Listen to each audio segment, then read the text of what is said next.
तो इस पूरे जोन को हुजूर सैयद आदिल मियाँ और उनके ख़ानदान के बुज़ुर्गों के साथ जोड़ा जाता है कि कोई कश्मीर के फाते हैं और कोई महाराष्ट्र के फाते हैं, कोई बंगाल के, मध्य प्रदेश के। इस पूरे जोन के सबसे बड़े फातेह और मुबल्लिग का नाम हुजूर सैयद आदिल मियाँ। बहुत खूब, क्या कहने, सुभान अल्लाह, बहुत खूब। जिन्होंने सिर्फ नजराने के लिए बड़ी बड़ी मजलिसें नहीं की हैं, जिन्होंने 5 आदमी की महफिलों में भी मुस्तफ़ा के दीन का पैगाम पहुंचाया। क्या कहने, बहुत खूब।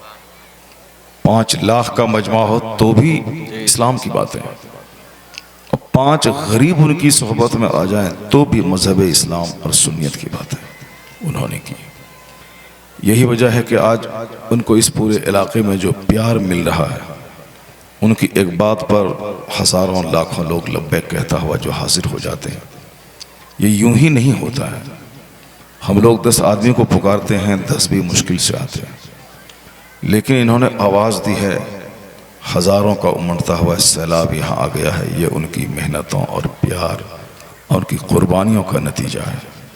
अल्लाह तबारक व तआला इस पूरे जोन को मसलक आला हजरत, मसलक अहले सुन्नत व जमात का मजबूत गढ़ बना दे। आमीन आमीन। और जितने लोग यहाँ आए हैं सबों को औलिया व सालिहीन के फैज़ान से माला माल आमीन। जब यहाँ आ ही गए हैं तो आपने अपने मेहमानों को आपको सुनना है और सुन रहे हैं। कभी नात सुननी है, कभी खिताब सुनना है, कभी बुजुर्गों का चेहरा देखना है। ये सारी चीज़ें हमारे दिलों को जिंदा करने के लिए काफ़ी होती है। कभी किताबों का मुताला किया जाता है। बुजुर्गों ने कहा है कि जो आलिम 20 साल तक पढ़ें और पढ़ाई ख़त्म करने के बाद अगर वो लगातार किताबों का मुताला 3 दिन तक छोड़ दें तो उनका दिल बुझने लगता है और मरने लगता है। जो लोग सैकड़ों किताबें पढ़ चुके हैं, उसके बावजूद अगर वो किताबों का मुताला छोड़ दें तो उनका दिल गफलत का शिकार हो जाता है। वो भी दुनियादारों की तरह सोचने लगता है। ये बात बिल्कुल सच है, क्योंकि कंटिन्यूटी बहुत बड़ी चीज़ है। एक दिन 10 घंटे पढ़ लेना कमाल नहीं है। आदमी 2 ही घंटा पढ़े लेकिन कंटिन्यू पढ़े। तसलसल बहुत बड़ी चीज़ है। एक दिन आए, जलसे में बैठा और फिर उसके बाद साल भर जलसे में दिए गए तो उससे दिल तो मर ही जाएगा। बारिश का एक दिन हो जाना ये काफ़ी नहीं है, और साल भर तक ज़मीन को जिंदा रखने के लिए एक दिन की बारिश ज़रूरी नहीं है। वक्फे वक्फे से लगातार बारिश होती रहे, ये ज़मीन के जिंदा रहने के लिए ज़रूरी है। ठीक उसी तरह इस दिल को जिंदा रखने के लिए वक्फे वक्फे से मुताला, नेक लोगों की सोहबतें, बड़ी मजलिसों में हाज़री, और जो अल्लाह रब्बुल इज़्ज़त को खूब याद करता हो उनके चेहरे का दीदार, ये सारी चीज़ें दिल की ज़िंदगी के लिए ज़रूरी है। बहुत खूब, क्या कहने, सुभान अल्लाह, बहुत खूब। इसका नाम है कंटिन्यूटी, यानी कंटिन्यूअस, लगातार होना चाहिए। और उसी लगातार मेहनतों का नतीजा ये होता है कि जैसे ही दिल मरने वाला होता है, नेक लोगों का चेहरा देखा दिल जिंदा हो जाता है। और इसी कंटिन्यूटी को बरकरार रखने के लिए शरीयत ने जुमा की नमाज फर्ज की है। और जुमा की नमाज हफ्ते में 1 बार है, महीने में नहीं, साल में 1 बार नहीं, हफ्ते में 1 बार। साल में 2 बार ईदैन की नमाज है। ईदैन में वाज, नसीहत, खुतबा वो वाजिब है। अगर ज़रूरतन तकरीर नहीं हुई, नमाज पहले हो गई, बाद में खिताब होता है। बारिश हो गई, आंधी आ गई, किताब नहीं है, इमाम साहब को खुतबा याद नहीं है, नमाज हो जाएगी वजूब के तर्क के साथ, कराहियत के साथ नमाज हो जाएगी। लेकिन जुमा की नमाज में अगर वाज नहीं हुआ, खुतबा नहीं हुआ, तो नमाज ही नहीं होगी। चूँकि नमाज के साथ जुमा के खुतबे को मशरूत कर दिया गया है, कंडीशन है। जिस तरह बगैर वज़ू के नमाज नहीं, उसी तरह बगैर खुतबे जुमा के जुमा की नमाज नहीं। इसलिए ज़रूरी है कि हफ्ते में एक बार कंपलसरी लाजमी तौर पर मुसलमान अल्लाह रसूल की बात सुन ले, ताकि उसका दिल जो एक हफ्ते में वाज से अलग रहने की वजह से काफिरों का चेहरा देखकर, दुनियादारों का चेहरा देखकर, बेनमाजी का चेहरा देखकर, झूठों का चेहरा देखकर जो दिल पे गफलत छा गई और दिल मरने के करीब जा रहा है, तो फिर अगले जुमा का वाज उसको सुना दिया जाए ताकि दिल मरने से बच जाए। क्या कहने, बहुत खूब। इसलिए हर हफ्ते में जुमा की नमाज फर्ज है और जुमा में वाज फर्ज है, तकरीर से खुतबा जरूरी। इन्नल्लाह यअमुरु बिल अदल वल इहसान व ईताइ ज़िल कुर्बा व यनहा अनिल फहशाइ वल मुनकर वल बग़ी यइज़ुकुम लअल्लकुम तज़क्करून। ये कुरान शरीफ की जामे आयत है, जिसके बारे में कहा गया है कि 6666 आयतों में अगर कोई आयत ना भी नाजिल होती, सिर्फ यही आयत नाजिल होती, तो कुरान के नाजिल होने का मकसद पूरा हो गया होता। यानी जिस काम के लिए कुरान नाजिल हुआ है वो सारा मकसद इसी एक आयत से हासिल हो जाता। जामी आयत है जिसमें सारी गुड क्वालिटीज का चर्चा है, जो अच्छाइयां मुझको इख्तियार करना चाहिए और जिन जिन बुराइयों से बचना चाहिए, इजमाली तौर पर सारी बुराइयों का जिक्र उसमें मौजूद है। इसलिए अरब और अजम में हर जगहों पे दुनिया में जहां भी जुमा की नमाज होती है, उस खुतबे में आखिरी हिस्से में इस आयत करीमा की जरूर तिलावत होती है। इसका मतलब कि पूरा कुरान पढ़ के सुना दिया गया। आपकी तवज्जो मेरी तरफ नहीं है। इसका मतलब, इस आयत के पढ़ने का मतलब है कि पूरा कुरान पढ़ के सुना दिया गया। आप समझ रहे हैं? समझ रहे हैं तो उनकी वर्दी को क्यों देख रहे हैं आप? मैं यहां बात कर रहा हूं तो मुझको देखना चाहिए कि आप उनकी वर्दी को देख रहे हैं। मैंने क्या कहा, ये मरे हुए दिल को जिंदा रखने के लिए शरीयत ने इंतजाम किया कि हफ्ते में एक दिन कंपलसरीली वाज होना चाहिए। और उस वाज में ये कहा जाता है, भले ही चूंकि आप उस अरबी का तर्जमा लोकल लैंग्वेजेस में, फ्रेंच में, डच में, इंग्लिश में, हिंदी में, उर्दू में, मकामी ज़बानों में किया जाता है, असल में वो खुतबा जो इमाम साहब पढ़ते हैं वो फ़र्ज है, वो शर्त है। उसका तर्जमा शुरू में इमाम साहब आधा घंटा बयान करते हैं जिसको आप सुनते हैं। तो उस खुतबे रज़विया में एक जुमला बोला जाता है, एक हदीस पढ़ी जाती है, अल बिर्रु ला यबला व ज़म्बु ला युनसा व दय्यानु ला यमूत। सीने को फाड़ने के लिए ये जुमला काफ़ी है, क्योंकि हम लोग इसको जानते नहीं कि क्या कहा गया। इसीलिए नमाज से पहले जहां खड़े होते हैं, नमाज के बाद भी वहीं खड़े रहते हैं, कोई तब्दीली नहीं आती है। क्या कहा गया कि नेकी पुरानी नहीं होती है।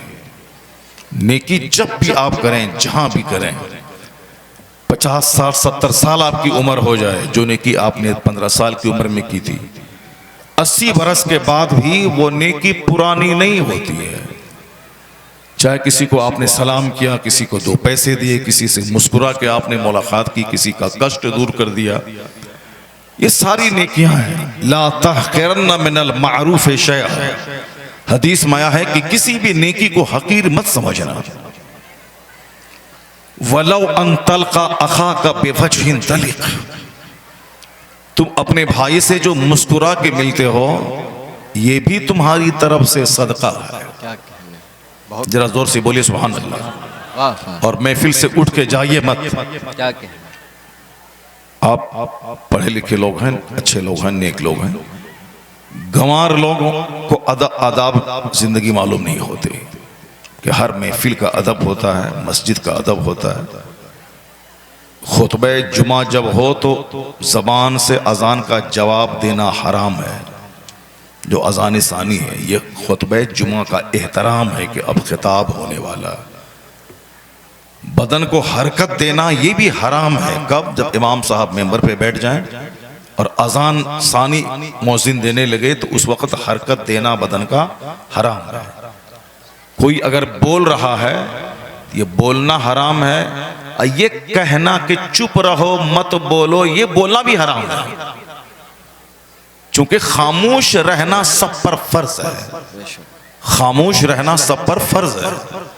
इसलिए ये भी नहीं कह सकता है कि चुप रहो मत बोलो, क्योंकि अगर बोल दिया कि चुप रहो तो ये बोल दिया, ये जुर्म का मुर्तकिब हुआ। इसका मतलब ये एहतराम है वाज का कि अब खिताब होने वाला, अब खुतबे जुमा होने वाला है। इसलिए कोई परिंदा पर नहीं मारे, ना हरकत करे, ना किसी को कुछ बोले।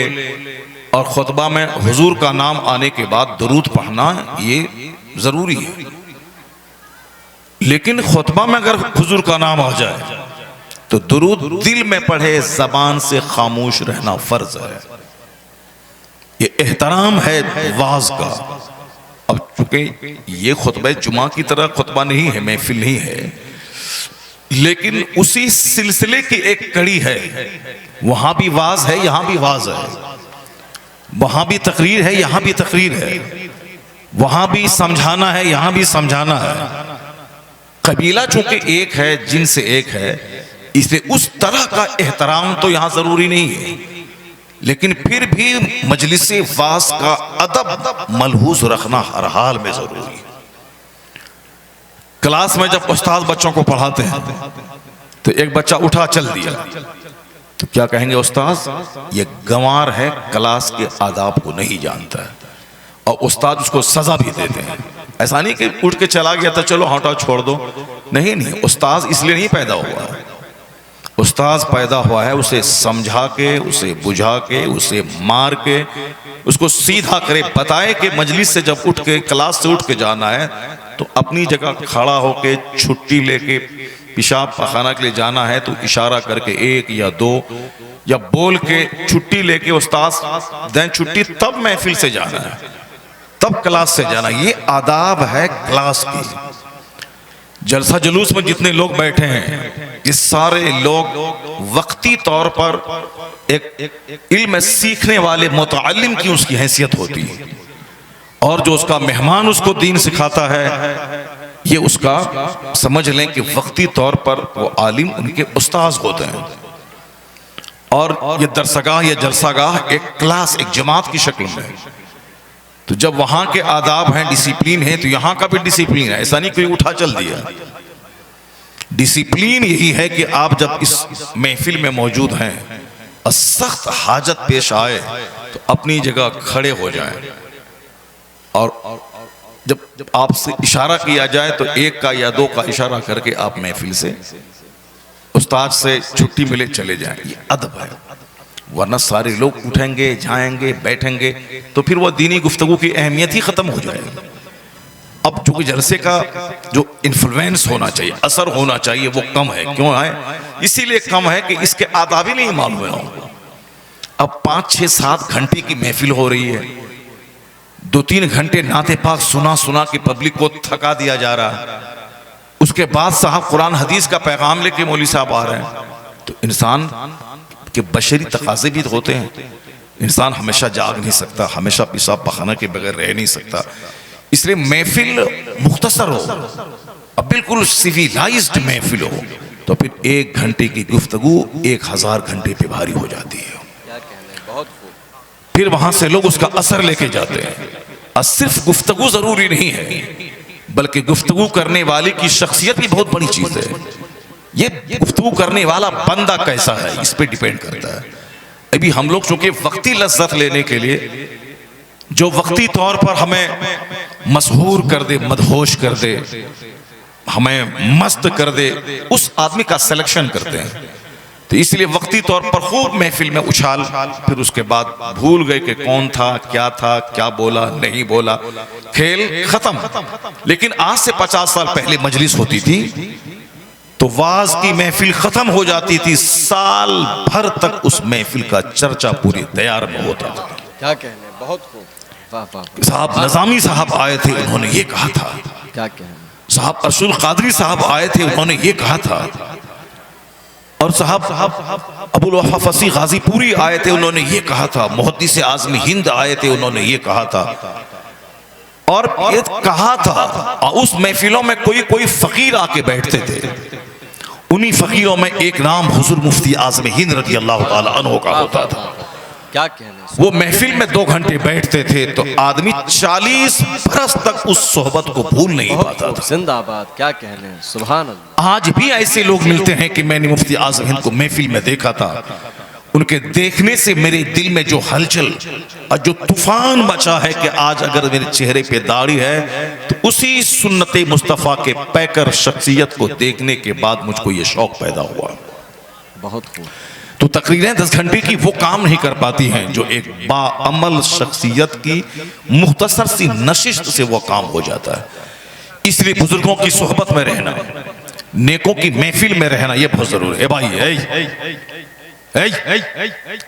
बैठ जाओ, बैठो, गंवार कहीं का, एक तो महफिल में आया है, सर पे कपड़ा नहीं है। अभी हम समझा रहे हैं महफिल के आदाब, उठ के भाग रहा है। महफिल के आदाब ही बता रहे हैं। अगर इसी तरह से एक उठेगा, 2 उठेगा, सारी महफिल खत्म हो जाएगी, महफिल की बरकत खत्म हो जाएगी। बहुत सख्त हाजत हो तो अपनी जगह आदमी उठे। हम तो खुद ही, हम क्या, कोई भी नहीं रोक सकता है। मस्जिद में भी अगर एक शख्स ने पेशाब करना शुरू किया, सहाबा कराम दौड़े उसको पकड़ने के लिए, मगर हुजूर ने मना किया कि मत मना करो। जब पेशाब से वो फारिग हो गया, सहाबा कराम ने उसको साफ किया। एक साइकोलॉजिकल है कि पेशाब के वक्त में अगर किसी को रोक दिया जाए तो खतरनाक बीमारी हो सकती है, और ये हुजूर ने मना करके बता दिया कि चूंकि इस वक्त अगर उसे रोकेगा खतरनाक मर्ज का वो शिकार हो जाएगा, उसे करने दो, फिर बाद में उसे बता देना कि यह जगह पेशाब की नहीं है, यह जगह तो इबादत की जगह है। बहुत खूब। तो इस तरीके से आपका खतीब तो आपको बता ही देगा, और फिर उसके बाद आप यहाँ जाएंगे। गौर से सुनेंगे तो बहुत अच्छी अच्छी बातें दिमाग में आने लगती हैं। अगर गौर से लोग नहीं सुनते हैं तो आज बोलने वाले को उलझन होती है। जो वो 2 घंटे बोलने वाला होता है, 10 मिनट में गुफ्तगू समेट के वो अपना काम करके चला जाता है। गुफ्तगू सुनी जाती है और गुफ्तगू करवाई जाती है अगर तवज्जो से बंदा सुने। तो मैंने इब्तदाई तौर पर यह मरे हुए दिल को जिंदा करने के बारे में एक गुफ्तगू आपसे की। महफिल कितनी जरूरी है। मौलाना जो 20 साल किताब पढ़े वो कंटिन्यू 3 दिन किताब का मुताला छोड़ दें तो वो भी आम आदमी की तरह सोचने लगते हैं। नहीं होगा, वो सिर्फ दिन भर नफल पढ़ने से काम नहीं चलेगा, माल चाहिए। माल नहीं होगा तो कोई इज्जत समाज में नहीं होगी, न बीवी कदर करेगी, न बच्चे कदर करेंगे, न समाज के लोग कदर करेंगे। माल चाहिए। अब माल चाहिए तो कहाँ से चाहिए? हलाल तरीके से मेहनत करके तो बहुत लिमिटेड माल आता है, मगर घर मकान गाड़ी छकड़ा कार शादी ब्याह बेतहाशा खर्चा, लोगों को गिफ्ट देना, रिश्तेदारों के यहाँ शादी में गिफ्ट देना, उसके लिए तो बेतहाशा माल चाहिए। अब बेतहाशा माल जब तक आदमी लंद फंद ना करे उस वक्त तक बेतहाशा माल नहीं आता। जितनी भी फॉर्चूनर सड़कों पे दौड़ रही हैं 90% फॉर्चूनर के पीछे हराम कमाई का दखल है। जितनी भी इमारतें 4-5 मंजिला नजर आ रही हैं 90% इमारतों की ईंट हराम की कमाई से खरीदी हुई है। जितनी भी चमक दमक है, मॉल रेस्टोरेंट साहब मार्केटिंग कम्प्लेक्स, ये बेतहाशा आमदनी। फॉर्चूनर्स सारे लिमिटेड कमाई वाले नहीं खरीदते हैं। होंडा डकैत चोर गरीबों का खून चूसने वाला नेता, ये सारे लोग होते हैं जो बेदर्दी के साथ पैसा कमाते हैं और बेतहाशा पैसा खर्च करते हैं। शरीफ लोग, लिमिटेड कमाई करने वाले लोग 2 लाख महीना भी अगर कमाते हैं तो भी उसके लिए फॉर्चूनर खरीदना आसान नहीं है। 2 लाख रुपए सिर्फ गाड़ी का किस्त देने के लिए नहीं है। 2 लाख रुपए अगर तनख्वाह के तौर पर एक डीएम को मिलते हैं तो उसके पीछे राशन है, बच्चों की पढ़ाई की फीस है, उसके पीछे अपना मकान जो बनाया है उसका कर्ज देना है, बेशुमार चीजें हैं। फिर महीना खत्म होने के बाद हाथ सूखा फकीर भूखा, ये हाल होता है। लेकिन ये जो चमक दमक चार्मिंग है वह सब के पीछे कुछ न कुछ गड़बड़ होता है। तो बस अब जब आदमी कहेगा कि मुझको माल चाहिए तो गड़बड़ करेगा, या तो रसीद गलत काटेगा, या मस्जिद का पैसा खाएगा, या मुरीदों से पैसा लूटेगा, हम तुम्हारा पीर हैं हमको पैसा दो तुम, यानी कुछ न कुछ गड़बड़ करेगा। चाहे वो ज़कात के पैसे को अपनी मिल्कियत प्रॉपर्टी समझ ले, तो बस कुछ न कुछ तो गड़बड़ करना ही है, जो बेनियाज हो गया। नहीं चाहिए मुझे दुनिया, मैं सिंपल रहूंगा, सादा रहूंगा। यही तो खानकाहों की चटाई से पैगाम मिलता है, और यही पैगाम खानका से मिलता है। तो मुस्तफा हदीस में आया है, अद्दुनिया जीफतुन व तुल्लाबुहा किलाब, ये दुनिया मुर्दार है, मरी हुई बकरी। मरी हुई बकरी कोई आदमी नहीं खाता है, मरी हुई बकरी को कुत्ता खाता है। जो आखिरत, जन्नत, सारी चीजें छोड़कर सिर्फ माल जिसको चाहिए, उसकी मिसाल कुत्ते की है जो मुर्दार पे रीझ रहा है। नमाजें छोड़कर माल चाहिए, झूठ बोल के माल चाहिए, दूसरों को ठग के माल चाहिए, हराम हलाल की कोई तमीज नहीं। हदीस में है, आखिर जमाने में बंदा परवाह नहीं करेगा कि माल कहां से आ रहा है, आ मिनल हलाल अम मिनल हराम, यानी हलाल से आ रहा है या हराम से आ रहा, बंदा परवाह तक नहीं करेगा, सिर्फ माल चाहिए। जो बात मुस्तफा ने 1400 साल पहले कही थी, जिसका अंदेशा, जो खतरा हुजूर ने 1400 साल पहले महसूस किया था, उस खतरे को आज हमारी आंखें बहुत देख रही हैं अपने समाज में, कि किस तरह लोग माल की वजह से मस्जिदें उजड़ गई, खानका उजड़ गई, आदमी की रिश्तेदारियां खत्म हो गई, बाल बच्चों की तरबियत मिट गई, मगर सिर्फ माल चाहिए। एक जुनून छाया हुआ है, बच्चे तबाह बर्बाद हो जाए लेकिन माल चाहिए, बीवी दूसरों के साथ भाग जाए मगर माल चाहिए, सारे रिश्तेदार रूठ जाए मगर माल चाहिए, अल्लाह रसूल नाराज हो जाए मगर माल चाहिए। इसलिए हदीस में आया है कि दुनिया मिसले मुर्दार के है, उसके तलबगार कुत्ते हैं, कुछ नहीं मिलेगा सिवाय तबाही और बर्बादी के, कुछ नहीं मिलेगा। मगर जिसके दिल में अल्लाह का डर है, जिसका दिल जिंदा है, माल उसे भी चाहिए, हराम से नहीं, उसे हलाल से चाहिए, ईमान की सलामती के साथ चाहिए, नमाज रोज़े हज और ज़कात की सलामती के साथ चाहिए। जब ईमान पहले चाहिए, पैसा बाद में चाहिए, अगर ऐसा हुआ तो उनका दीन ईमान भी सलामत रहेगा, चेहरे की रौनक भी सलामत रहेगी, बाल बच्चे भी सलामत रहेंगे, घर भी सलामत रहेगा, दुनिया भी सलामत रहेगी, उक़बा भी सलामत। जिंदाबाद जिंदाबाद, वाह वाह वाह वाह, क्या कहना है, सुभान अल्लाह, या रसूल अल्लाह,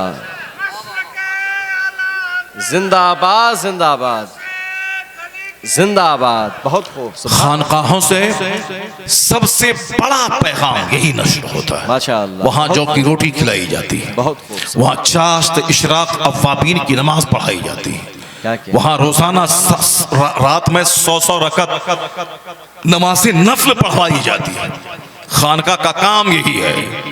मेडिकल कॉलेज का काम है बंदों को मेडिसिन की बातें, सर्जरी की बातें, इलाज की बातें, बीमारी के काउज और असबाब की बातें, उसके रिमेडी और ट्रीटमेंट की बातें, ये सारी बातें मेडिकल कॉलेज में होती हैं।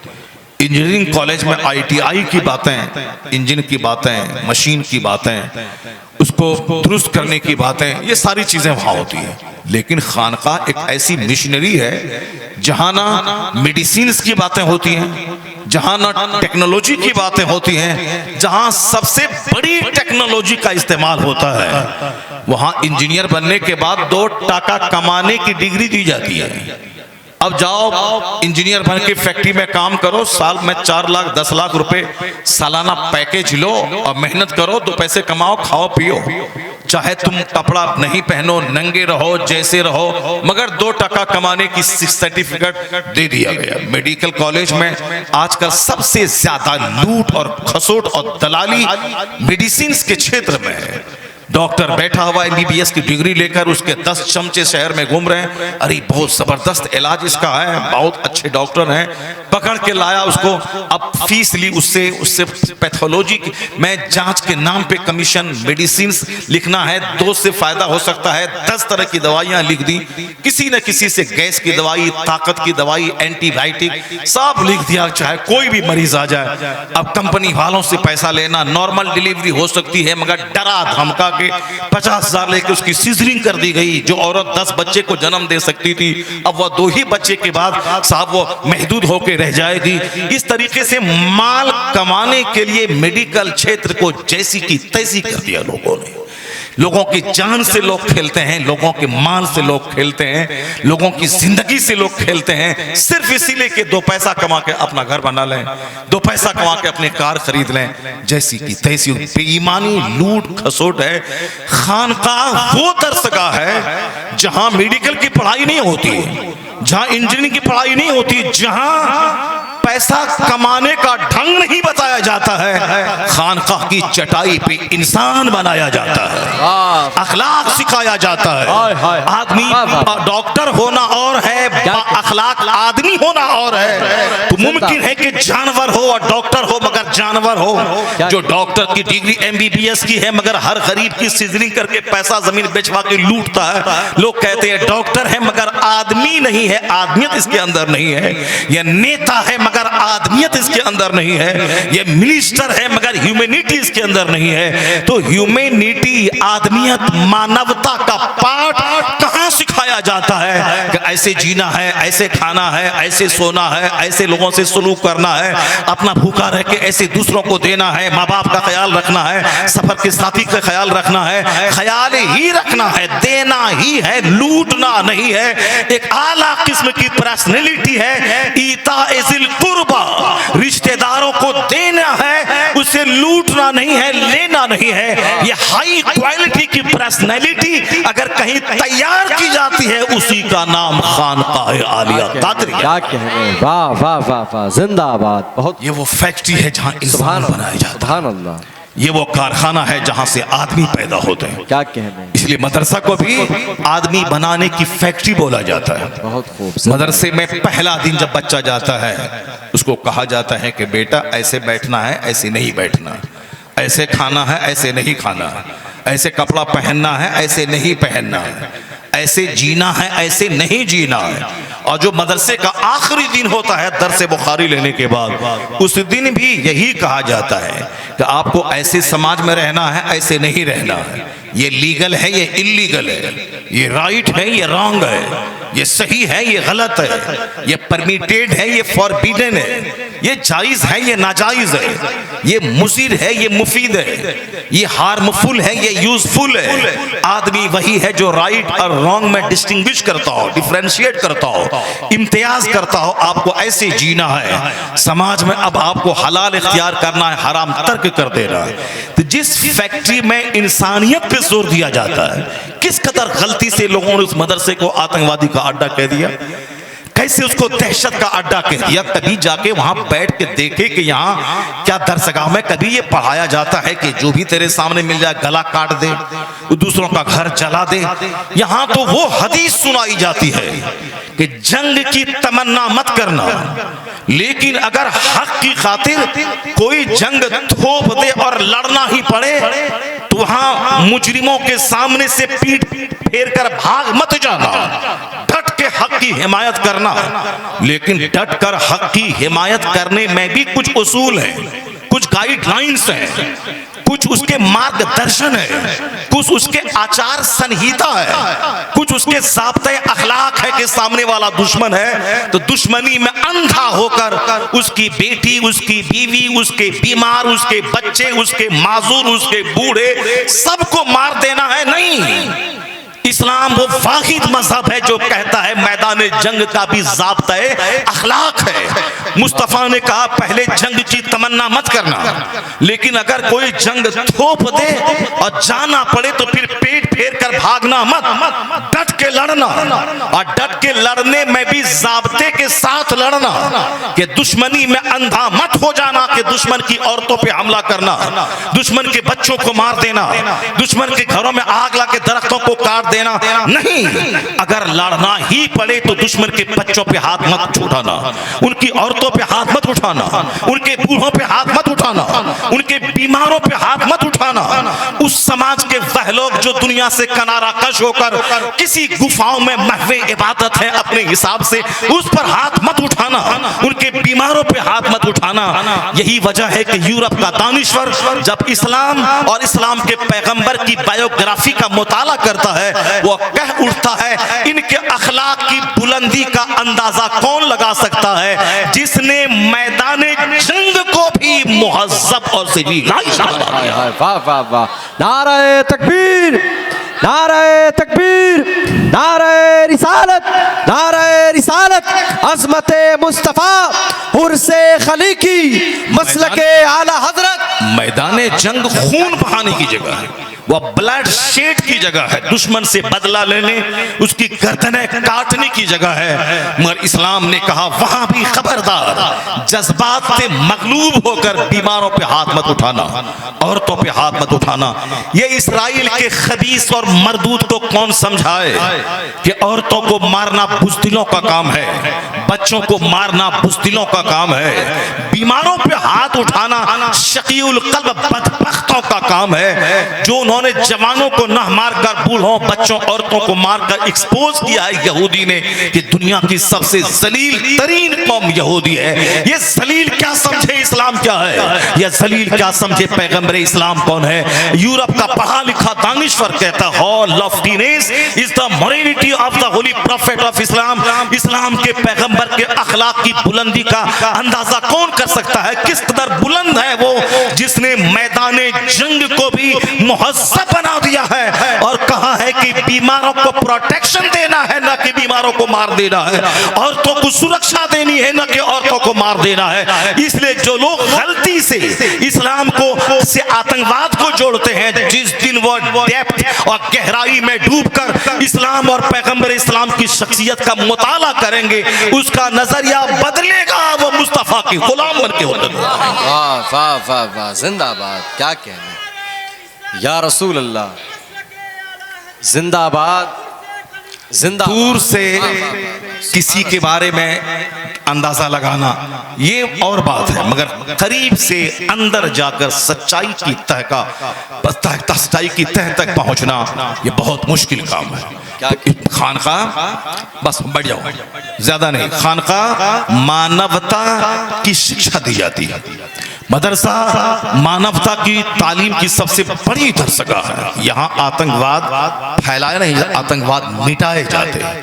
ऐसे रहना है, ऐसे खाना है, खाने से पहले हाथ गट्टों तक धोना है, खाना चबा चबा के खाना है, भूख लगे तो खाना है, भूख बाकी रहे खाना छोड़ देना है। ये खाने के आदाब है, खाने के गर्दन तक नहीं खाना है कि सांस लेने की जगह ना रहे। कपड़ा पहनने के आदाब है, कपड़ा वो पहनना है जिससे घमंड न टपके, जिसमें बुखालत भी ना हो। अल्लाह ने नेमत दी है तो नेमत का इजहार भी कपड़े से होना चाहिए। कपड़े का मतलब ये नहीं कि बिल्कुल नाखून छुप जाए उसमें, कपड़े का ये मतलब नहीं कि बिल्कुल मर्द औरतों की तरह कपड़ा पहन ले, औरत मर्द की तरह कपड़ा पहन ले, नहीं। इल्बसु मालम युखालित हो, पुट ऑन एनी ड्रेस, कोई भी कपड़ा पहनो जब तक कि उसमें इसराफ और फजूल खर्ची और घमंड न हो, उस वक्त तक जो चाहो पहनो। इन्नल्लाह जमीलुन युहिब्बुल जमाल, अल्लाह जमील है, खूबसूरती को पसंद करता है। तो अच्छा कपड़ा पहनना ये हराम नहीं है, अच्छा जूता पहनना ये हराम नहीं है, अलबत्ता घमंड करना ये हराम है। दूसरों को हकीर समझना ये घमंड है, दूसरों को जलील समझना ये घमंड है, हक बात नहीं मानना ये घमंड है। इस्लाम कहता है खाओ, खाने के ये आदाब है, पहनो, पहनने के ये आदाब है, बाथरूम जाओ उसके ये आदाब है। ऐसा नहीं कि जैसे चाहा घुस गया उसमें, नहीं। पहले बायां पांव अंदर रखो, वहां से निकलते हुए दाहिना पांव बाहर निकालो, वहां बैठते हुए बाएं पांव पे थोड़ा सा बोझ डालो, ताकि बगैर मज़ाहिमत के, बगैर प्रेशर के आसानी से खुल के फुजला निकल जाए, वरना बवासीर का मर्ज हो जाएगा। ज्यादा देर तक वहां नहीं बैठना है। मस्जिद बाथरूम से अलग पाकीज़ा जगह है, वो प्लेस है। अहब्बुल बिलाद इल्लल्लाह मसाजिदुहा, the dearest places near Allah are मसाजिद। अल्लाह के नजदीक सबसे ज्यादा डियरेस्ट पसंदीदा जगह मस्जिद है। उस मस्जिद के आदाब ये हैं कि पहले वहां दाहिना पांव रखना है, और फिर मस्जिद में जाके सिर्फ गपशप नहीं करना, दुनिया की बात नहीं करना, करनी, सिर्फ अल्लाह की इबादत करनी है, कुरान पढ़ना है, अल्लाह का जिक्र करना है, ये सिर्फ करते रहना है। फिर मस्जिद से निकलना है तो बायां पांव बाहर निकालना है, बाथरूम जाना है तो बायां दाहिना पांव निकालना है, और फिर मुर्दे को दफन करना है। मुर्दे को ऐसा नहीं कि जैसे तैसे दफन कर दिया, उस मुर्दे को नहलाना है, नहलाने का ये तरीका है। उसके बाद उसको कफन पहनाना है, फिर काफूर मलना है, खुशबू मलना है, अदब से लेके चलना है ताकि बंदे मुर्दे का बदन ना हिले। फिर अदब से उसको रखना है, कफन पे मिट्टी ना पड़े, उसके ऊपर में ठीक से छतरी डालना है, फिर मिट्टी डालना है। कब्र पे बैठना हराम है, कब्र पे बैठना बादे विसाल भी उस कब्र का एहतराम है। यानी माँ की गोद से लेके कब्र की गोद तक बच्चा पैदा हो तो सबसे पहले दाहिने कान में अजान देना है, बाएं कान में तकबीर कहनी है। सबसे पहली ग़िज़ा जो बच्चे के मुंह में जाए, नेक लोगों के मुंह में खजूर या मीठी चीज दे करके उसका लुआब बच्चों के मुंह में रगड़ दिया जाए ताकि पहली खुराक नेक साले वली अच्छे लोगों के लुआबे दहन बच्चों के मुंह में चली जाए। इसको तहनीक कहते हैं। नेक दाया उसे दूध पिलाए। इस तरीके से माँ की गोद से लेके कब्र की गोद तक, from the cradle to the grave, जो हर डिपार्ट में जो मजहब रहनुमाई करता है, ऐसे रहना है, ऐसे नहीं रहना है। यही पैगाम खानकाह में, यही पैगाम मदरसे में। कोई ऐसा मजहब नहीं जो मजहब माँ की गोद से लेके कब्र की गोद तक जीवन के हर क्षेत्र में, खाने पहनने, शादी ब्याह, अकीका, खतना, वलीमा, निकाह, खुला, तलाक, बिजनेस, मामला, तिजारत, खलवत, जलवत, हर चीज में रहनुमाई किया हो, ऐसा कोई मजहब नहीं है। अगर सबसे महानतम मजहब है तो मजहब इस्लाम है। इस पैगंबर आज़म अलैहिस्सलाम के ज़ात है। नारे तकबीर, भाई हाथों को उठा ले। नारे तकबीर, नारे रिसालत, अज़मत मुस्तफ़ा, उर्से खलीकी, मसलके आला हजरत। यही वजह है कि अच्छे लोग कभी इस्लाम के खिलाफ गंदी बातें नहीं कहते। हम इस्लाम नहीं है, हम इस्लाम के फॉलोवर हैं। इस्लाम एक मजहब का नाम है, हम उस मजहब के अनुयायी हैं।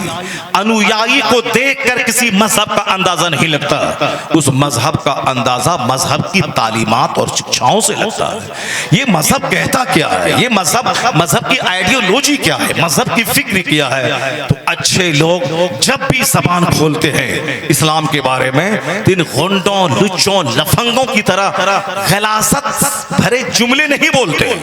इसी मध्य प्रदेश के आगे कर्नाटक है।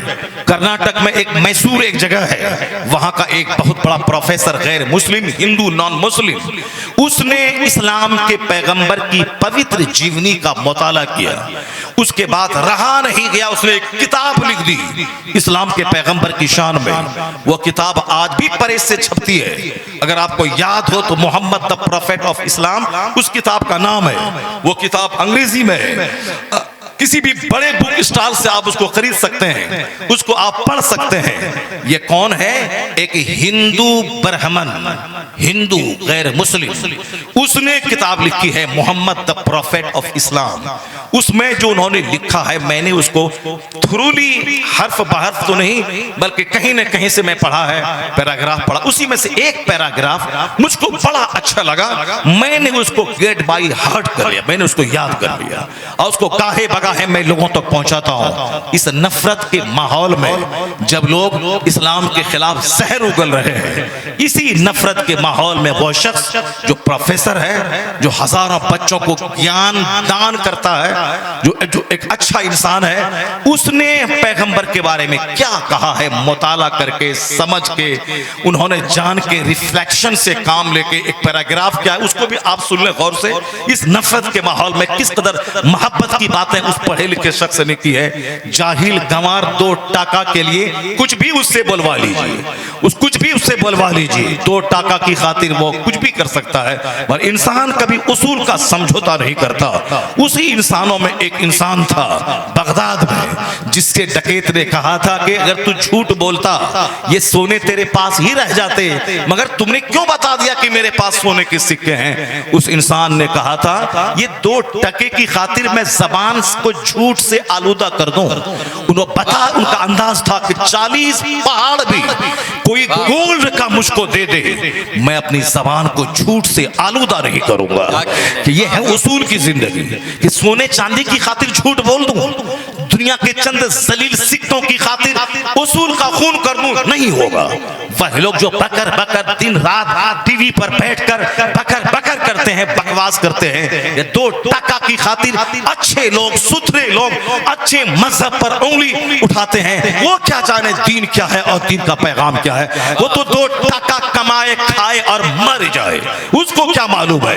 अगर जानना हो तो उससे पूछें जो लाखों को ज्ञान दान देता है, हाईली क्वालिफाइड आदमी। वो कहता है the personality of Muhammad, it is most difficult to get into the whole truth of it, only a glimpse of it I can catch, what a dramatic succession of this picturesque scenes. This is Muhammad the prophet, Muhammad the warrior, Muhammad the statesman, Muhammad the orator, Muhammad the businessman, Muhammad the saint, Muhammad the जज, Muhammad the refuge of orphans, protector of slaves, emancipator of women. All these magnificent roles in these departments of human activities, he is like a hero. Ramakrishna Rao कहता है कि जब मैं इस्लाम के पैगंबर की शख्सियत को पढ़ता हूं तो एक लामहदूद शख्सियत की क्वालिटीज मेरे सामने आती है। एक चैप्टर पढ़ता हूं, वह खत्म नहीं होने पाता, उनके औसाफ का दूसरा बाब सामने आ जाता, मैं उसके मुताले में लगता हूं, उसको खत्म ना होता, उनके औसाफ का तीसरा चैप्टर सामने आता है। उनकी तह में उतरना बहुत डिफिकल्ट, बहुत मुश्किल है। वो कहते हैं ये मुस्तफ़ा है, मुअल्लिम है मुस्तफ़ा, मोहसिन है मुस्तफ़ा, कामयाब ताजिर है मुस्तफ़ा, औरतों की आबरू के मुहाफिज है मुस्तफ़ा, यतीमों की पनाहगाह है मुस्तफ़ा, एक इंसानियत को गुलामी की जंजीर से बचाने वाले हैं मुस्तफ़ा, जबरदस्त मुस्लिम रिफॉर्मर है मुस्तफ़ा, जबरदस्त जाहिद है मुस्तफ़ा, जबरदस्त खतीब, जबरदस्त मुअल्लिम है Mustafa. All this magnificent role, इंसानी जीवन के हर क्षेत्र में जो उनका शानदार रोल रहा है, उसको देखने के बाद कहा जा सकता है पृथ्वी का हीरो, यानी लाजवाब शख्सियत का नाम मुहम्मदुर रसूलुल्लाह। वाह वाह वाह वाह वाह, All these magnificent roles in these departments of human activities, he is like a hero. वो अपने हिसाब से कहा कि वो अब ऐसा लगता है वो इस धरती का हीरो है, अब करीब शख्सियत है। और इसी को बरेली के आला हजरत ने कहा कि सारे ऊंचों में ऊंचा समझिए जिसे, है उस ऊंचे से ऊंचा हमारा नबी। सारे अच्छों में अच्छा समझिए जिसे, है उस अच्छे से अच्छा हमारा नबी। क्या कहने, बहुत अच्छा। दिलों को जिंदा करने की महफिल है, इंसान बनाने की महफिल है। ये खानका इंसानियत साजी की दरसगाह है जहाँ इंसान बनाया जाता है। ये और बात है कि अनफॉर्चुनेटली यानी बदकिस्मती से खानका है खामखा बनती चली जा रही है, जहां सिर्फ तेल और पानी के फूकने का इंतजाम होता है, जहां आने वाले से ये नहीं बोला जाता है कि आप इंसान हैं, इंसानियत का तकाजा है कि इंसान बन के रहिए। जानवर की तरह से खाए पिए 2-4 बच्चा पैदा किए मर गए, ये इंसान बन के मत रहिए। खाना पीना आपसे ज्यादा जानवर खाता है, बाल बच्चे पैदा आपसे ज्यादा जानवर करता है। हम लोग तो 5 साल में एक बच्चा पैदा करते हैं, वो भी मुकद्दर में बच्चा है तो बच्चा पैदा होता है, वरना 40-40 साल हो गए शादी की, एक बच्चा भी नहीं पैदा हुआ। तो अपने हाथ की चीज नहीं है कि जितना चाहे बच्चा पैदा कर ले। ये जो लोग बोलते हैं कि ढेर बच्चा पैदा करने वाले अपने हाथ की चीज है। यहाँ तो 50-50 साल हो गए शादी के, एक बच्चा नहीं है। कभी अजमेर, कभी मसूली, कभी बेलग्राम, कभी बरेली, कभी देवा, कभी किचोछा, न जाने कहां कहां बंदा दौड़ता है, एक भी बच्चा नहीं हुआ। और कोई न बरेली गया ना किचोछा गया, उसको 10 बच्चे हो गए, 5 बेटी 5 बेटा, 6 बेटी 7 बेटा, अभी जो सबके पास है। लालू जी हमारे बिहार के हैं साहब, उनको देख कितनी बेटियां उसके पास, खुद उसको मालूम नहीं कितनी बेटियां हैं। एक बार उसको एंकर ने उससे इंटरव्यू लिया, आपके कितने बेटे हैं, वो सर खुजलाने लगा, उसको याद ही क्या बोले, 7 बोले कि 8 बोले, इतने हैं ये सब बच्चे हैं। तो आखिर निशाना बनाना ये कितनी गलीज बात। अपने अपने हाथ की चीज है बच्चा पैदा करना। यहाँ तो साहब 50-50 साल हो गए। एक मुफ्ती साहब हमारे हैं, बेंगलुरु में मेरे मदरसे में रहते थे जहाँ मैं रहता था। बेचारा बहुत तरकीब की, बहुत दवाई इस्तेमाल की, डॉक्टर के पास गए, एलोपैथ, होम्योपैथ, जितनी भी पैथोलॉजी है, जितने भी पैथ हैं, सब में गए, जड़ी बूटी खाई, आयुर्वेद खाया, मगर उस आज तक बच्चा तवल्लुद नहीं हुआ। इससे दुआ, उससे तावीज, किस किस पीर साहब से तावीज नहीं ली। मुफ्ती साहब वो खुद है, वो खुद तावीज लिखते हैं दूसरों को, अपनी बीवी को दूसरों से तावीज दिया, मगर आज तक बच्चा नहीं हुआ। अब वो बूढ़े हो गए।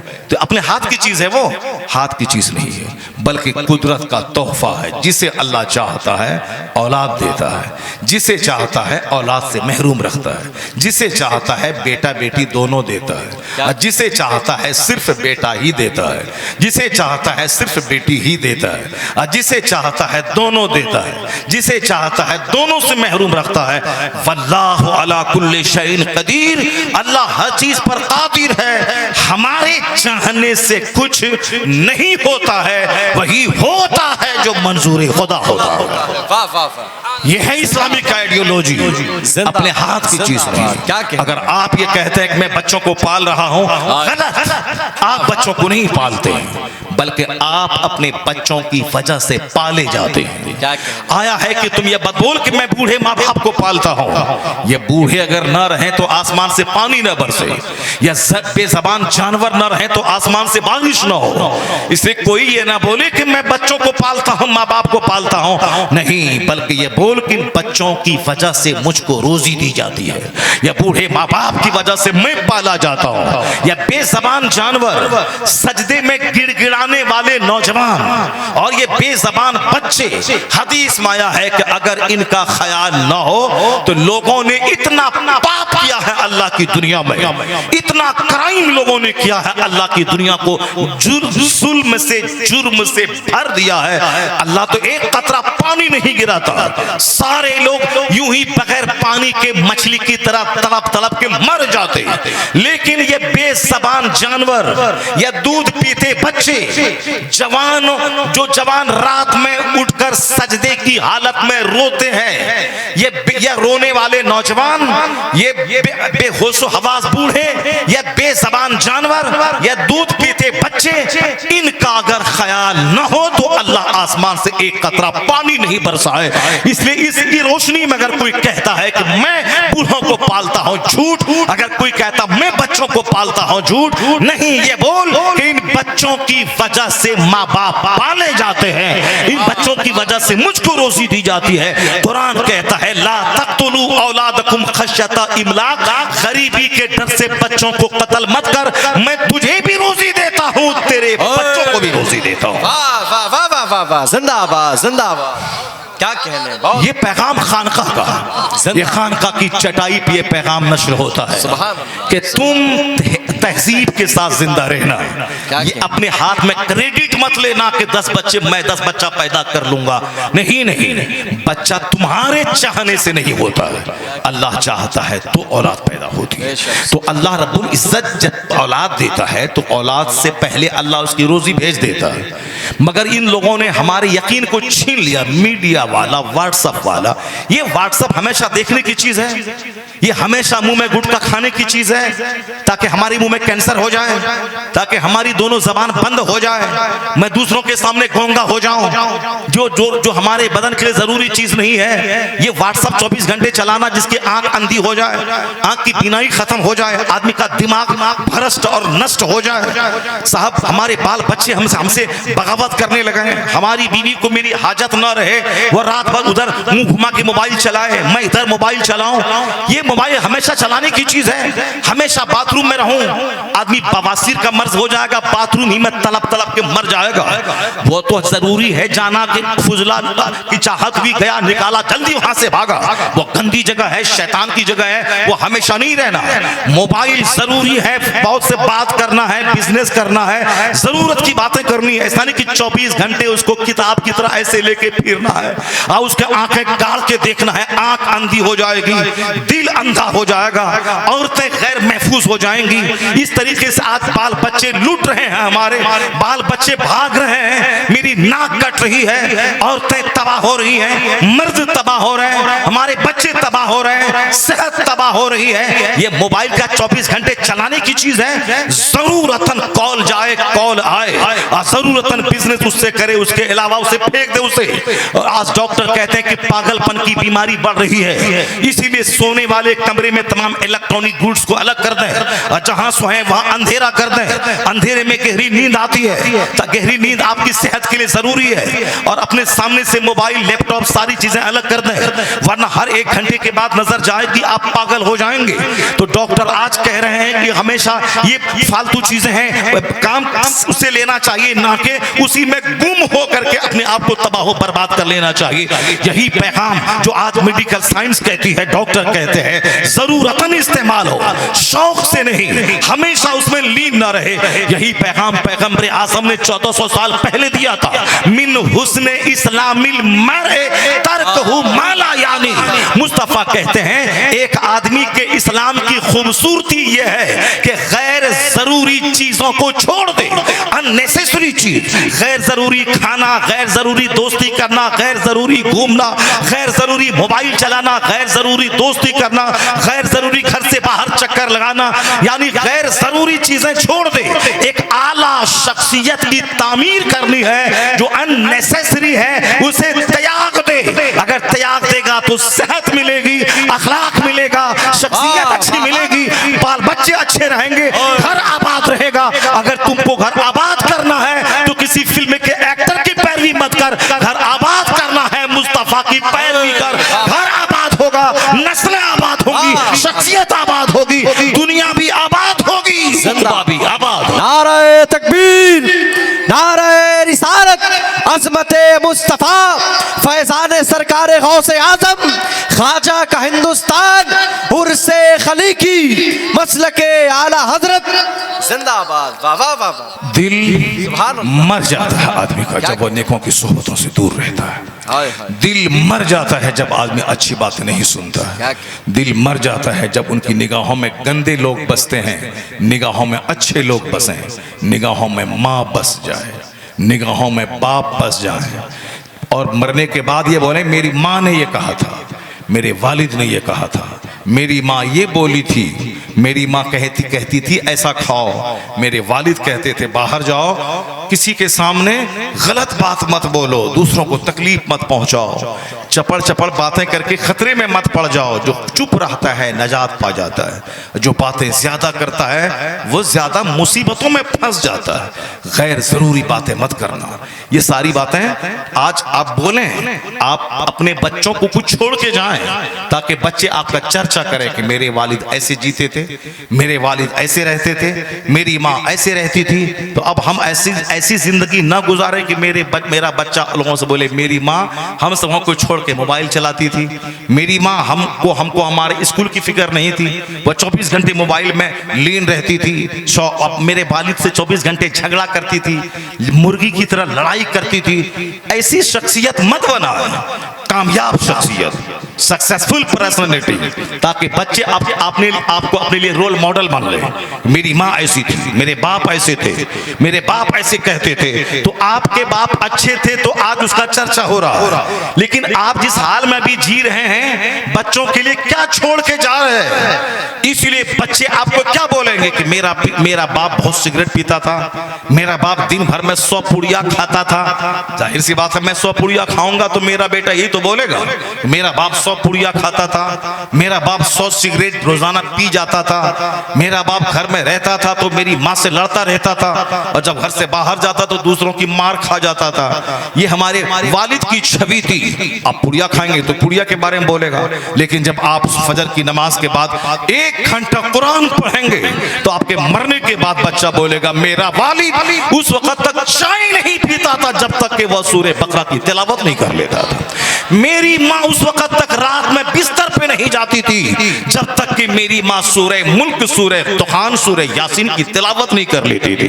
मेरी माँ हमको खाना खिलाकर सुला के उस वक्त तक नहीं सोती थी जब तक कि 500 बार दुरूद मुस्तफा पे न भेज देती थी। तो जब माँ अपने बच्चों के लिए इस तरह रूहानी खुराक छोड़ती है तो उनके मरने के बाद उनकी अच्छाइयों का चर्चा होता है, बच्चे उसकी मिसाल देते हैं दूसरों के सामने। आप क्या छोड़ के जा रहे हैं? आजकल मुरीद कहता मेरा पीर दिन भर में 100 सिगरेट पीता है, मेरा पीर दिन भर में 100 पुड़िया खाता है, मेरा पीर दिन भर में अंग्रेजी हिंदी के 5 अखबार पढ़ जाता है। जैसा पीर वैसा मुरीद, पुड़िया खोर पीर अब पुड़िया खोर मुरीद, अखबार पढ़ने वाला पीर अखबार पढ़ने वाला मुरीद। इसी हंगामे में एक पीर तो वो भी था जिस पीर का चर्चा आज सारी दुनिया में हो रहा है। जब भी देखा अमरे बिल मारूफ करता देखा, जब भी देखा दरसे बुखारी देता देखा, जब भी देखा मुफ्तियों की झुरमुट में देखा, जब भी देखा दीनी बातें करता देखा, जब भी देखा घर में वही दीन की खिदमत, अमेरिका में वही दीन की बात, बिहार के देहात में वही दीन की बात। ये नहीं देखा कि दिन भर में 10 पुड़िया 5 पुड़िया खाया हो, ये नहीं देखा कि दिन भर में 50 अखबार पढ़ा हो। जब भी देखा फिक्र की किताबों को पढ़ते देखा। 75 साल की उम्र का शय जब किताब मुताला करता रहा, किताब दूसरों से पढ़वा के सुनता रहा। वह कौन था? जो इल्म दोस्त था, जो फतवा का मुताला करता था, दूसरों को दर्स देता था। कभी बुखारी का दर्स, कभी अमरे बिल मारूफ। वो डकैतों की झुरमुट में नहीं, मुरीदों आलिमों मुफ्तियों की झुरमुट में रहता था। किताब उनकी खुराक थी। यहाँ तक कि 75 साल का आखिरी दिन जो उसकी जिंदगी का था, उस दिन भी दलाइलुल खैरात शरीफ पूरी पढ़वा के उन्होंने बेटे की ज़बानी सुन लिया। वह कौन था? अपने वक्त का जबरदस्त मुफक्किर, जबरदस्त फकीह, जबरदस्त मुहक्किक, जबरदस्त आलिम। जब भी देखा दीन की खिदमत करता देखा। उसी को इस दौर में पीरे कामिल ताजुश शरिया अख्तर रज़ा खां अज़हरी के नाम से दुनिया जानती है। क्या बात, जाहिर सी बात है, जिस तरह से आप जिएंगे आपके मुरीद वैसा ही चर्चा करेंगे, जिस तरह से आप जिएंगे आपके माँ बाप उसी तरह से चर्चा करेंगे। आप जैसे रहेंगे उसी तरह से अपने बाल बच्चों के लिए विरासत में वो क्वालिटीज या डिमेरिट्स आप छोड़ के जाएंगे। इसलिए खाना पीना मर जाना ये कमाल नहीं है। खाना जरूरतन जिंदा रहने के लिए जरूरी है और जिंदा रहना है अल्लाह की इबादत के लिए। पहनना जरूरी है ताकि सत्र छुपे, और सत्र क्यों छुपे? ताकि मैं अल्लाह की इबादत कर सकूं। मकान जरूरी है इसलिए ताकि मैं उसमें सर छुपा सकूं। मकान बनाने का मुकाबला ये मकसद हयात नहीं है कि सारी एनर्जी मकान बनाने में लग गई और जब मकान बन गया तो खुद ही मर गए और मकान में एक दिन भी चैन से नहीं रह पाए। अभी मैं सिवान एक जलसे में गया था, जिस घर में ठहरा था जबरदस्त शानदार मकान था, मगर मकान से अफसुर्दगी झलक रही थी कि मकान में जरूर कुछ न कुछ हादसा हुआ है। दरो दीवार मायूसी की कहानी पढ़ रहे थे। मैंने पूछा इतना शानदार घर किसने बनाया? कहा ये यहाँ का प्रधान था, यहाँ का मुखिया था। ये मकान बड़े शौक से बनाया था। देख रहे हैं आप, ये हाल, ये रूम, ये बाथरूम, ये पोर्टिको, ये डिजाइन वाकई सब बड़ा अच्छा था। मैंने कहा फिर क्या हुआ? मकान मुकम्मल हुआ भी नहीं है। आप देख रहे हैं पेंटिंग, वाल पुट्टी नहीं हो पाई है, पेंट नहीं हो पाया है, सिर्फ प्लास्टर हुआ है। उन्होंने कहा कि बड़े शौक से मकान कई साल से बना रहा था, अभी फिनिश भी नहीं हुआ कि मकान छोड़ के कब्रिस्तान चला गया।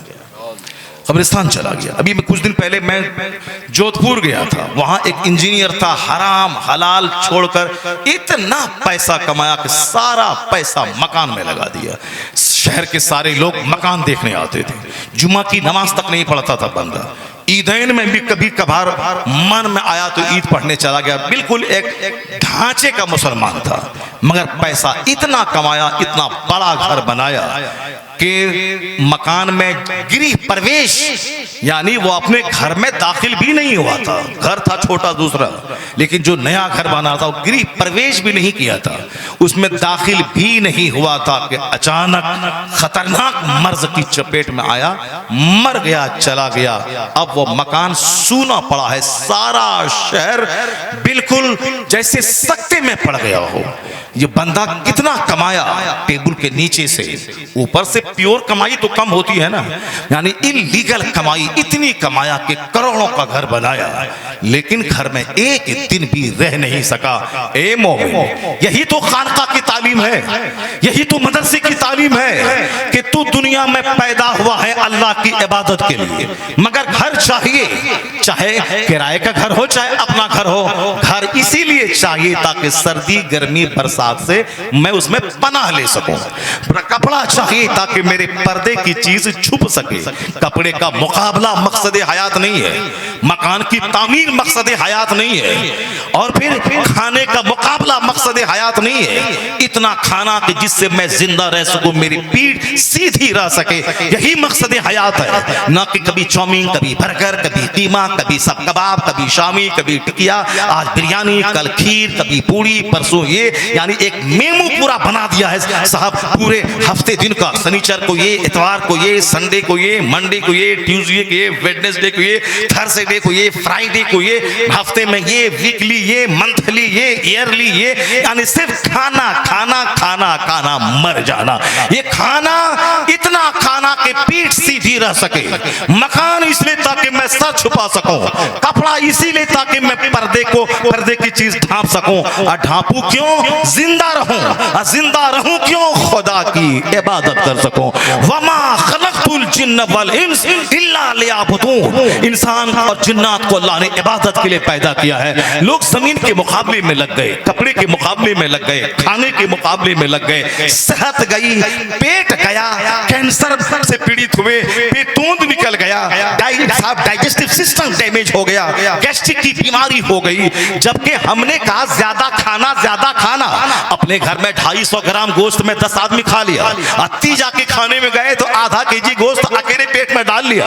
अपने घर में आधा केजी में 10 लोग खा ली, और जब वलीमा खाने गए तो 1 केजी अकेले पेट में डाल लिया।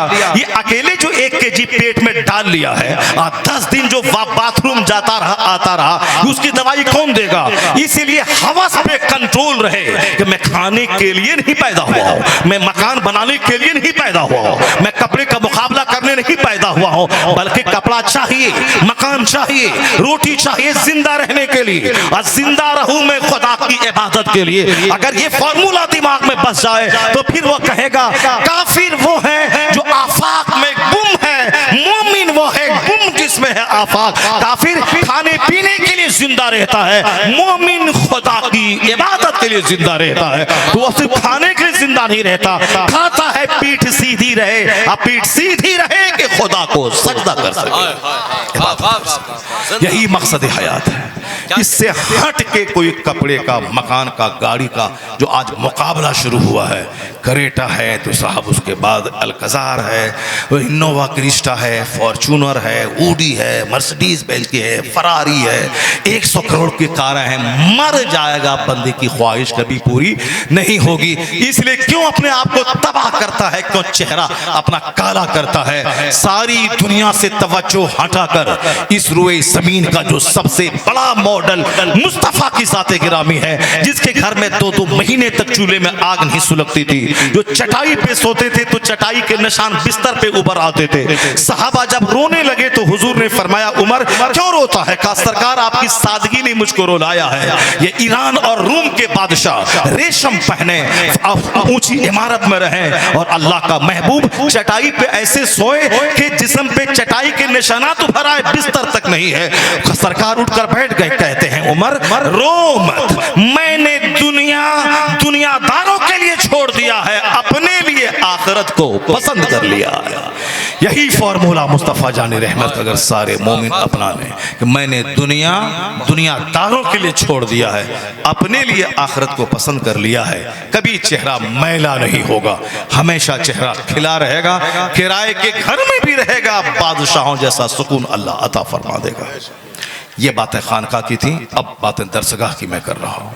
हुजूर सैयद आदिल मियां साहब क़िबला ने कहा है कि आपकी तकरीरें तो बहुत सारे उन्वानात पे होती रहती हैं, आप बहुत तकरीरें करते हैं, लेकिन आज मध्य प्रदेश की पब्लिक आपसे कुछ इल्मी बातें सुनना चाहती है।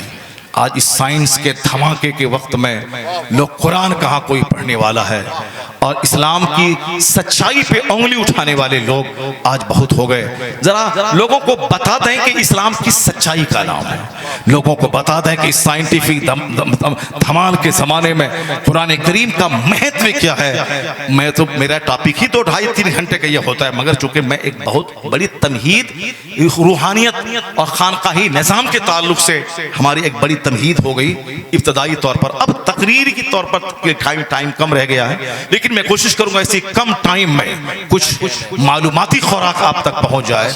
हमारे नौजवान बच्चे जो यहाँ बैठे हैं, जो हमेशा फिजिक्स केमिस्ट्री बायोलॉजी लेके बैठे रहते हैं, 2 रोटी खाने के लिए, 2 रोटी कमाने के लिए, डीएम बनना, प्रोफेसर बनना, मास्टर बनना, 2 रोटी कमाना, सरकारी मुलाजमत में जाना, उसलिए दूसरों का देखा देखी इनका दीन मजहब पर विश्वास कम हो गया।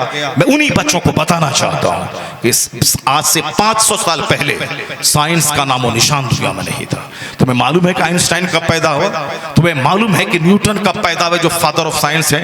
तुम्हें मालूम है कि 1000 साल पहले हिंदुस्तान में एक कॉलेज नहीं था, एक यूनिवर्सिटी नहीं थी, मगर उस वक्त में जो बातें तुम बोल रहे हो, इस बात का चर्चा मदरसे में हो रहा था, इस बात पे रिफ्लेक्शन मदरसे में हो रहा था। मदरसा एक बेसिक सेंटर है नॉलेज का। उस वक्त मदरसे ने कहा था, यूरोप का एक दानिश्वर कहता है, मैं इस्लाम को इसीलिए सबसे बेहतर मजहब कहता हूं कि जितना जोर शिक्षा ग्रहण करने पर, इल्म हासिल करने पर इस्लाम ने दिया है, उतना किसी ने नहीं दिया है। इसलिए वह यूरोप का क्रिश्चियन कहता है कि I like Islam most, I love Holi prophet of Islam most. मैं इस्लाम के पैगंबर से सबसे ज्यादा मोहब्बत इसीलिए करता हूं, उन्होंने शिक्षा पे, एजुकेशन पे, इल्म पे इतना जोर दिया है जितना जोर दुनिया का कोई दानिश्वर नहीं दिया है। इसलिए मैं इस्लाम से मोहब्बत करता हूं, इस्लाम के पैगंबर से मोहब्बत करता हूं। वो कहते हैं इस्लाम ही है जिसने कहा है from the cradle to the grave, मां की गोद से लेके कब्र की गोद तक इल्म हासिल करो। You obtain knowledge from the cradle to the grave, मां की गोद से लेके कब्र की गोद तक इल्म हासिल करो। ये इस्लाम ही है जिसने कहा है कि मर्द औरत सब पढ़े। ये इस्लाम ही है जिसने कहा है कि तुम इल्म हासिल करो चाहे कितना ही दूर क्यों न जाना पड़े। ये इस्लाम ही कहा है कि इल्म हासिल करने की कोई आयु सीमा नहीं है, जिस उम्र में चाहो पढ़ो, चाहे बुढ़ापे में पढ़ो, मौत के बिस्तर पे पढ़ो, जब चाहो पढ़ो। ये हिंदुस्तान के चंद लफंगे क्या जाने इस्लाम क्या है, मगर जिस यूरोप और अमेरिका का दबदबा पूरी दुनिया पे कायम है, उनकी किताबें सारी दुनिया में पढ़ाई जा रही हैं, वहां के दानिश्वर में एक बहुत बड़ा मुस्तशरिक, एक बहुत बड़ा ओरिएंटलिस्ट, जो उसने ये बयान दिया है कि मैं इस्लाम के पैगंबर से इसलिए मोहब्बत करता हूं कि शिक्षा पे, तालीम पे सबसे ज्यादा जोर मजहब इस्लाम ने दिया। यहां तक कि मैदान बद्र का जो कैदी आया था, उस कैदी को छोड़ाने के लिए जो फीस जो मुकर्रर की गई थी, उसमें जिसके पास नहीं था पैसा, उसकी फीस यही थी कि वो जो पढ़ा लिखा है वह पढ़े, जो न पढ़ा है उसको वह पढ़ा दे, पढ़ना लिखना सिखा दे, वो आजादी का परवाना उसको मिल जाएगा। इससे बढ़कर इस्लाम के पैगंबर ने शिक्षा पे जो जोर दिया है, और क्या नजरिया हो सकता है। वो कहते हैं कब्र की गोद तक पढ़ते रहो, औरत पढ़े, मर्द पढ़े, कमजोर पढ़े, इल्म साथी है, इल्म तुम्हारी ताकत है, इल्म हथियार है। Knowledge is power, knowledge is light, knowledge is best company, knowledge is ornament, knowledge is arms. इल्म जीनत है, इल्म जेवर है, इल्म हथियार है, इल्म तन्हाई का साथी है। इल्म पढ़े, मरते दम तक पढ़े, बुढ़ापे तक पढ़े, बच्चों को पढ़ाएं, मर्द भी पढ़े, औरत भी पढ़े, फिक्र पढ़े, कुरान अरबी में है वो पढ़े, हदीस अरबी में है वो पढ़े, और फिक्र अरबी में है वो पढ़े, और जिस मुल्क में जहां की जो जबान है वो पढ़े, पर्शियन पढ़े, संस्कृत पढ़े, हिंदी पढ़े, अंग्रेजी पढ़े, जहां की जो जबान हो वो पढ़े, ताकि वहां के कतरात से ये बच जाए। इस तरह से अंग्रेजी पढ़े, हिंदी पढ़े, संस्कृत पढ़े, अरबी पढ़े, उर्दू पढ़े, जुमा के दिन पढ़े, ईदैन के खुतबे में पढ़े, वहां मकतब में पढ़े, मदरसे मदरसे में पढ़े, जामियात में पढ़े, आइम्मा मुज्तहिदीन के पास पढ़े, फुक़हा के पास पढ़े, वो कहते इस कदर इस्लाम ने इल्म पे जोर दिया कि आइम्मा, उलमा, मुफस्सिर, मुहद्दिस, मकतब के मुंशी की एक बड़ी टीम दुनिया में पैदा हो गई। अब मस्जिद में इल्म है, मकतब में इल्म है, मदरसा में इल्म है, खानकाह में इल्म है, महफिलों में इल्म है, सीरत के जलसों में इल्म है। इल्म इल्म नॉलेज नॉलेज पे जितना जोर इस्लाम के पैगंबर ने दिया है उतना किसी ने नहीं दिया है। वो कहते हैं यही वो चैप्टर है जो मुझे इस्लाम से करीब करता है, मुस्तफा से करीब करता है। वाह वाह वाह, जिंदाबाद जिंदाबाद, क्या कहने। यही वो चैप्टर है जो मुझे इस्लाम से करीब करता है। यही वो चैप्टर है जिसकी पढ़ने के बाद मैं इस्लाम से करीब हूँ। ये और बात है कि हमारे बच्चे गुटखा खोर हो गए, हमारे बच्चे मोबाइल मास्टर हो गए, हमारे बच्चे अनपढ़ रह गए, हमारे बच्चे 2 टका कमाने के लिए 15 साल में 10 साल में मशीन पे जाके बैठ गए, चाय की दुकान पे गिलास साफ करने लगे। ये आज के मुसलमानों को देखकर ये कहते हैं कि यह लोग जाहिल हैं, मगर ये नहीं जानते कि 1000 साल पहले जिस वक्त दुनिया में एक कॉलेज नहीं था, ऑक्सफोर्ड की कहानी आज की कहानी, कैम्ब्रिज की कहानी आज की कहानी, JNU की कहानी 150 साल के अंदर की कहानी, अलीगढ़ यूनिवर्सिटी की कहानी 125 साल अंदर की कहानी। हिंदुस्तान में जितनी भी कॉलेज है, कोई बता दे कि 1000 साल पहले कोई कॉलेज था? नहीं था उस वक्त। लेकिन 1000 साल पहले बगदाद आबाद था, करतबा आबाद था, निशापुर आबाद था, मदीना का मकतब आबाद था, फुक़हा आबाद थे। इमाम आजम 1200 साल पहले के हैं, इमाम मालिक 1200 साल पहले के हैं, इमाम शाफी 1200 साल पहले के हैं। मौला अली कहते हैं अगर मैं सूरे फातिहा की तफसीर में किताबें लिखूं तो 70 ऊंटों की पीठ किताबों से बोझल कर दो। एक ऊंट पर 1000 किताबें ला दी जा सकती हैं। और मौला अली कहते हैं कि अल्लाह ने मुझे इतना इल्म दिया है, मैं सूरे फातिहा की 7 आयतों की तशरीह में, उसकी तौजीह में इतनी किताबें लिख दूं कि 70 ऊंटों की पीठ बोझल हो जाए। ये मौला अली ने कहा है। इमाम आजम, इमाम शाफी, इमाम मालिक, इमाम अहमद बिन हंबल, ये सारे वो बुजुर्ग हैं जिसे मुहक्किकीन का इमाम कहते हैं। ये सुल्तानुल मुहक्किकीन है, ये इमामुल मुहक्किकीन है, जिनका काम ही था दिमाग जलाना, हजारों मसाइल निकालना, एक एक आयतों की गहराई में डूबना, वहां से हजारों मसाइल निकालना। आज अगर मेरा जीना आसान है कि मैं हाथ यहां बांधूं कि यहां बांधूं, मैं सजदे में मैं खड़े होकर सजदे की जगह देखूं और हालत सजदा में नाक को देखूं और हालत कादा में गोद के देखूं, हालत सलाम में कांधे को देखूं, मैं नियत किसकी करूं? इमाम की करूं, इस तरफ के नमाजी की करूं, फरिश्तों की करूं, किसकी करूं? मैं वुज़ू कैसे करूं? मैं रोजा कैसे रखूं? मैं हज के अरकान कैसे अदा करूं? मैं गुस्ल कैसे करूं? अगर ये सारा तरीका आज हमें मालूम है तो एहसान उसी दिमाग जलाने वाले मुहक्किकीन अइम्मा का है। दिमाग वो जलाया, आज जीना हमारे लिए आसान हो गया। आज जीना हमारे लिए आसान हो गया है। जिस वक्त कोई हिंदुस्तान में कॉलेज नहीं था, मगर बगदाद आबाद था, निशापुर की दरसगाहें आबाद थी। सरकार गौसे आजम ईरान से चल के बगदाद आए थे, पूरी दुनिया से लोग बगदाद आके इल्म हासिल करते थे। इसलिए शिक्षा के क्षेत्र में जो रोल इस्लाम का रहा है वो किसी का नहीं रहा। इसलिए कुरान शरीफ में कहा गया है वनज़्ज़लना अलैकल किताब तिब्याना लिकुल्लि शै। ए हबीब, हमने वो किताब नाजिल की है जिसमें हर चीज का डिटेल्ड एक्सप्लेनेशन मौजूद है। कुरान कहता है कि हमने वो किताब नाजिल की है आप पर ताकि लोग इसकी आयतों में गौर करें, लियदब्बरू आयातिही, आयतों में गौर करें, दिमाग चलाएं, वलियतज़क्करा उलुल अलबाब, जो अक्लमंद हैं वो वहां से नसीहत हासिल करें। जो अक्लमंद नहीं है वह सिर्फ रटने पे जोर देता है, और जो अक्लमंद है वो अल्फाज और अल्फाज के पेट में जो है वह उस पर जोर देता है। आया है आखिर जमाने में लोग हरूफ हल्की हल्क से निकालेंगे, खा गैन हा खूब मश करेंगे, हा हा खा खा, ये खूब बोलेंगे, एक एक घंटे तक बोलेंगे, ताकि खा निकले, आइन निकले, गैन निकले। वो खूब मश्क करेंगे, शीन निकले, साद निकले, खूब मश्क करेंगे। जैसे कमान पे तीर चढ़ा के शिकार की तरफ लोग निशाना बनाते हैं, जरा भी मिस ना हो, निशाने पे रहे, उसी तरह लोग अल्फाज यहां से निकालने की मश्क करेंगे। उसको उसका कुरान पढ़ना हल्क से नीचे नहीं उतरेगा। वह इस तरह मश्क करेंगे, आज जैसे कुरान पढ़ेंगे लोगों के सामने हाथ फैला देंगे, पैसा लाओ। हुजूर ने कहा था कुरान पढ़ो, और कुरान पढ़ने के बाद खुदा से सवाल कर, अल्लाह तुम्हें अता फरमाएगा। और आखिर जमाने में लोग सिर्फ जाहिरी हुरूफ पे ध्यान देंगे, हा रा पूर करके पढ़ना चाहिए, खा आइन ऐसे निकालना चाहिए, मगर दिल हिदायत से खाली होगा। ना नमाज, ना रोजा, ना अल्लाह का डर, ना खशियत। ये कुरान पढ़ेंगे, दूसरों के सामने हाथ फैला देंगे, हमको पैसा चाहिए। ये अल्लाह के लिए कुरान नहीं पढ़ेंगे, ये अल्लाह के लिए मश्क नहीं करेंगे, ये हिदायत के लिए मश्क नहीं करेंगे। ये सारी मेहनतें इसीलिए हैं ताकि मैं खूब कायदे से कुरान पढ़ूं और लोगों के सामने हाथ फैला दूं। हुजूर ने क्या कहा कि ज़ाहिर भी दुरुस्त हो, उससे ज्यादा बातिन दुरुस्त होना चाहिए। हजरत हसन बसरी की महफिल में हबीब अजमी गए, हबीब अजमी की महफिल में हसन बसरी गए। मगरिब की नमाज हो रही थी, हबीब अजमी कुरान शरीफ पढ़ रहे थे, मगर फन्ने तजवीद और फन्ने क़िरात के हिसाब से उस तरह से नहीं पढ़ रहे थे जैसे अहले अरब पढ़ते हैं। हसन बसरी उनके पीछे मगरिब की नमाज नहीं पढ़े।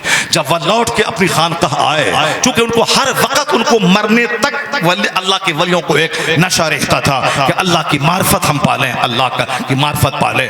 उन्होंने ख्वाब में रब्बे कदीर का दीदार किया। बज़ाहिर आंखों से तो कोई अल्लाह को यहाँ नहीं देख सकता है, उसके लिए तो जन्नत में खास है दीदार इलाही।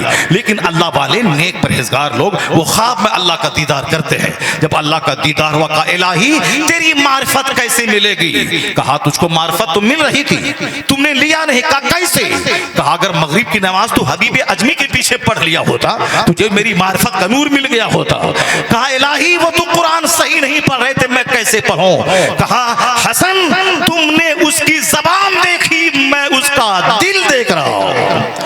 तुमने उसकी ज़बान देखी, मैं उसका दिल देख रहा हूं। पता चला कि दिल भी उजला होना चाहिए, तब ये ज़बान की मश्क और प्रैक्टिस काम देती है। सिर्फ इल्म ज़ाहिर नहीं, इल्म बातिन पे इस्लाम जोर देता है। लिया तदब्बरू आयातिही, ताकि कुरान की आयतों में तदब्बुर करें, रिफ्लेक्शन करें, उसमें गौर व फिक्र करें। वलियतज़क्कर उलुल अलबाब, अक्लमंद वहां से नसीहत की खुराक हासिल करें। अब जरा गौर से सुनिए, मैं 2-3 बातें बताता हूं जो बातें आज यूनिवर्सिटीज में और कॉलेजेस में होती हैं। उसमें से एक बात आपको मैं बताता हूं कि किस तरीके से कुरान शरीफ का पढ़ना, कुरान पाक का समझना, कुरान पाक के करीब होना दानिश्वरों का आज काम हो गया है। जरा गौर से सुने। थाईलैंड में एक थाईलैंड यूनिवर्सिटी का एक बहुत बड़ा प्रोफेसर है, डॉक्टर मेगाटे तेजासेन, बहुत इस दौरे जदीद के बड़े मुहक्किक का नाम है। उनका मुहक्किक का काम ही है दिमाग जलाना। वो नमक रोटी खाते हैं, पढ़ने में लग जाते हैं। उनके कपड़े में 50 पैबंद होते हैं, मगर वह स्टडी में लगते हैं। चूंकि पढ़ने लिखने का काम ही है कि नई नई बातों की दरियाफ्त करना और अहले इल्म के सामने नई नई बातें रखना। वो तो हम जैसे कम पढ़े लिखे लोग पगड़ी सजाते हैं कि ऐसे शिमला छोड़ें और ऐसे बाहर ना निकले, ऐसे अंदर घुसे, ऐसे रहे। ये हम जैसे कम पढ़े लिखे लोग पगड़ी सजाते हैं, जुब्बा सजाते हैं, और साहब न जाने क्या क्या सजाते हैं, सब करते हैं। आईने के सामने खड़े होते हैं, थोड़ा सा कुछ लगा लेते हैं ताकि दूसरों के सामने जाए तो चेहरा चमकीला रहे, लोग बोले खा बड़ा खूबसूरत है। जिसका सीना खाली है वो अपने जाहिर को सजाने की भरपूर कोशिश करता है, और जिसका सीना रोशन है वो तो सिंपल। फारूक आजम जब फतह करने गए जब फिलिस्तीन को, तो अब वहां का जो सबसे बड़ा तोप था उसका, वह उनके बदन के कपड़े का पैबंद गिनना शुरू किया। कहा क्या गिन रहे हो? कहा मैं तुम्हारे कपड़े का पैबंद गिन रहा हूं। मैंने किताबों में पढ़ा है इस शहर का फातह वह होगा जिसके बदन पे 17 या 19 पैबंद लगे होंगे। मैं उसी पैबंद को गिन रहा हूं, मैंने गिन लिया। अब इस शहर की चाबी तेरे कदमों में देता हूं। आज से ये शहर तुम्हारा है, इसलिए कि मैंने पढ़ा है किताबों में इस शहर का फातह वो होगा जिसके कपड़े पे 19 पैबंद लगे होंगे। यहाँ रोजाना 19 कपड़ा बदलने वाला दिल उजड़ा हुआ है, वह 19 पैबंद है, और दिल इतना रोशन है कि बगैर जंग के शहर फिलिस्तीन फतह हो रहा है। Islam does not emphasis on external beauty. Islam ज़ाहिरी हुस्न पे जोर नहीं देता है। इन्नल्लाह ला यंज़ुरु इला सुवरिकुम व अमवालिकुम वलाकि यंज़ुरु इला कुलूबिकुम व आमालिकुम। Allah does not see your face, Allah does not see your wealth, but Allah sees your heart, Allah sees your action.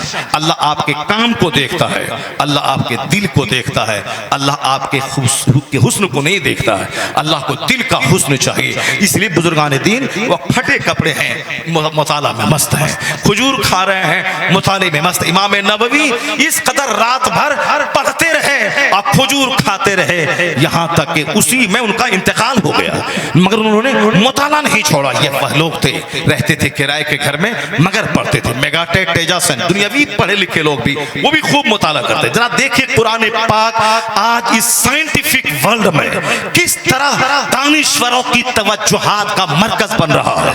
एक तरफ ये टीवी एंकर हैं जो धमाल मचा करके उल्टी सीधी बातें लोग करते रहते हैं, मगर दूसरी तरफ इस्लाम का वो खामोश काम है जो बड़े बड़े दानिश्वरों को कुरान अपनी तरफ मुतवज्जह करके उनके सीने में कुरान जगह बना रहा है, उसको इस्लाम की तरफ ला रहा है। इसलिए ये जो आंधी तूफान है वो तो तूफान है, खत्म हो जाएगा, लेकिन असल में है इल्म की आंधी जो आज दानिश्वरों को अपनी तरफ कुरान मुतवज्जह कर रहा है। उसी की एक मिसाल में बता रहा हूं। डॉक्टर मेगाटेक तेजासन एनाटॉमी के प्रोफेसर है, थाईलैंड की राजधानी बैंकॉक के एक बड़ी यूनिवर्सिटी के उस्ताद हैं। उन्होंने रिसर्च करते हुए सारी दुनिया में एक अजूबा रिसर्च किया।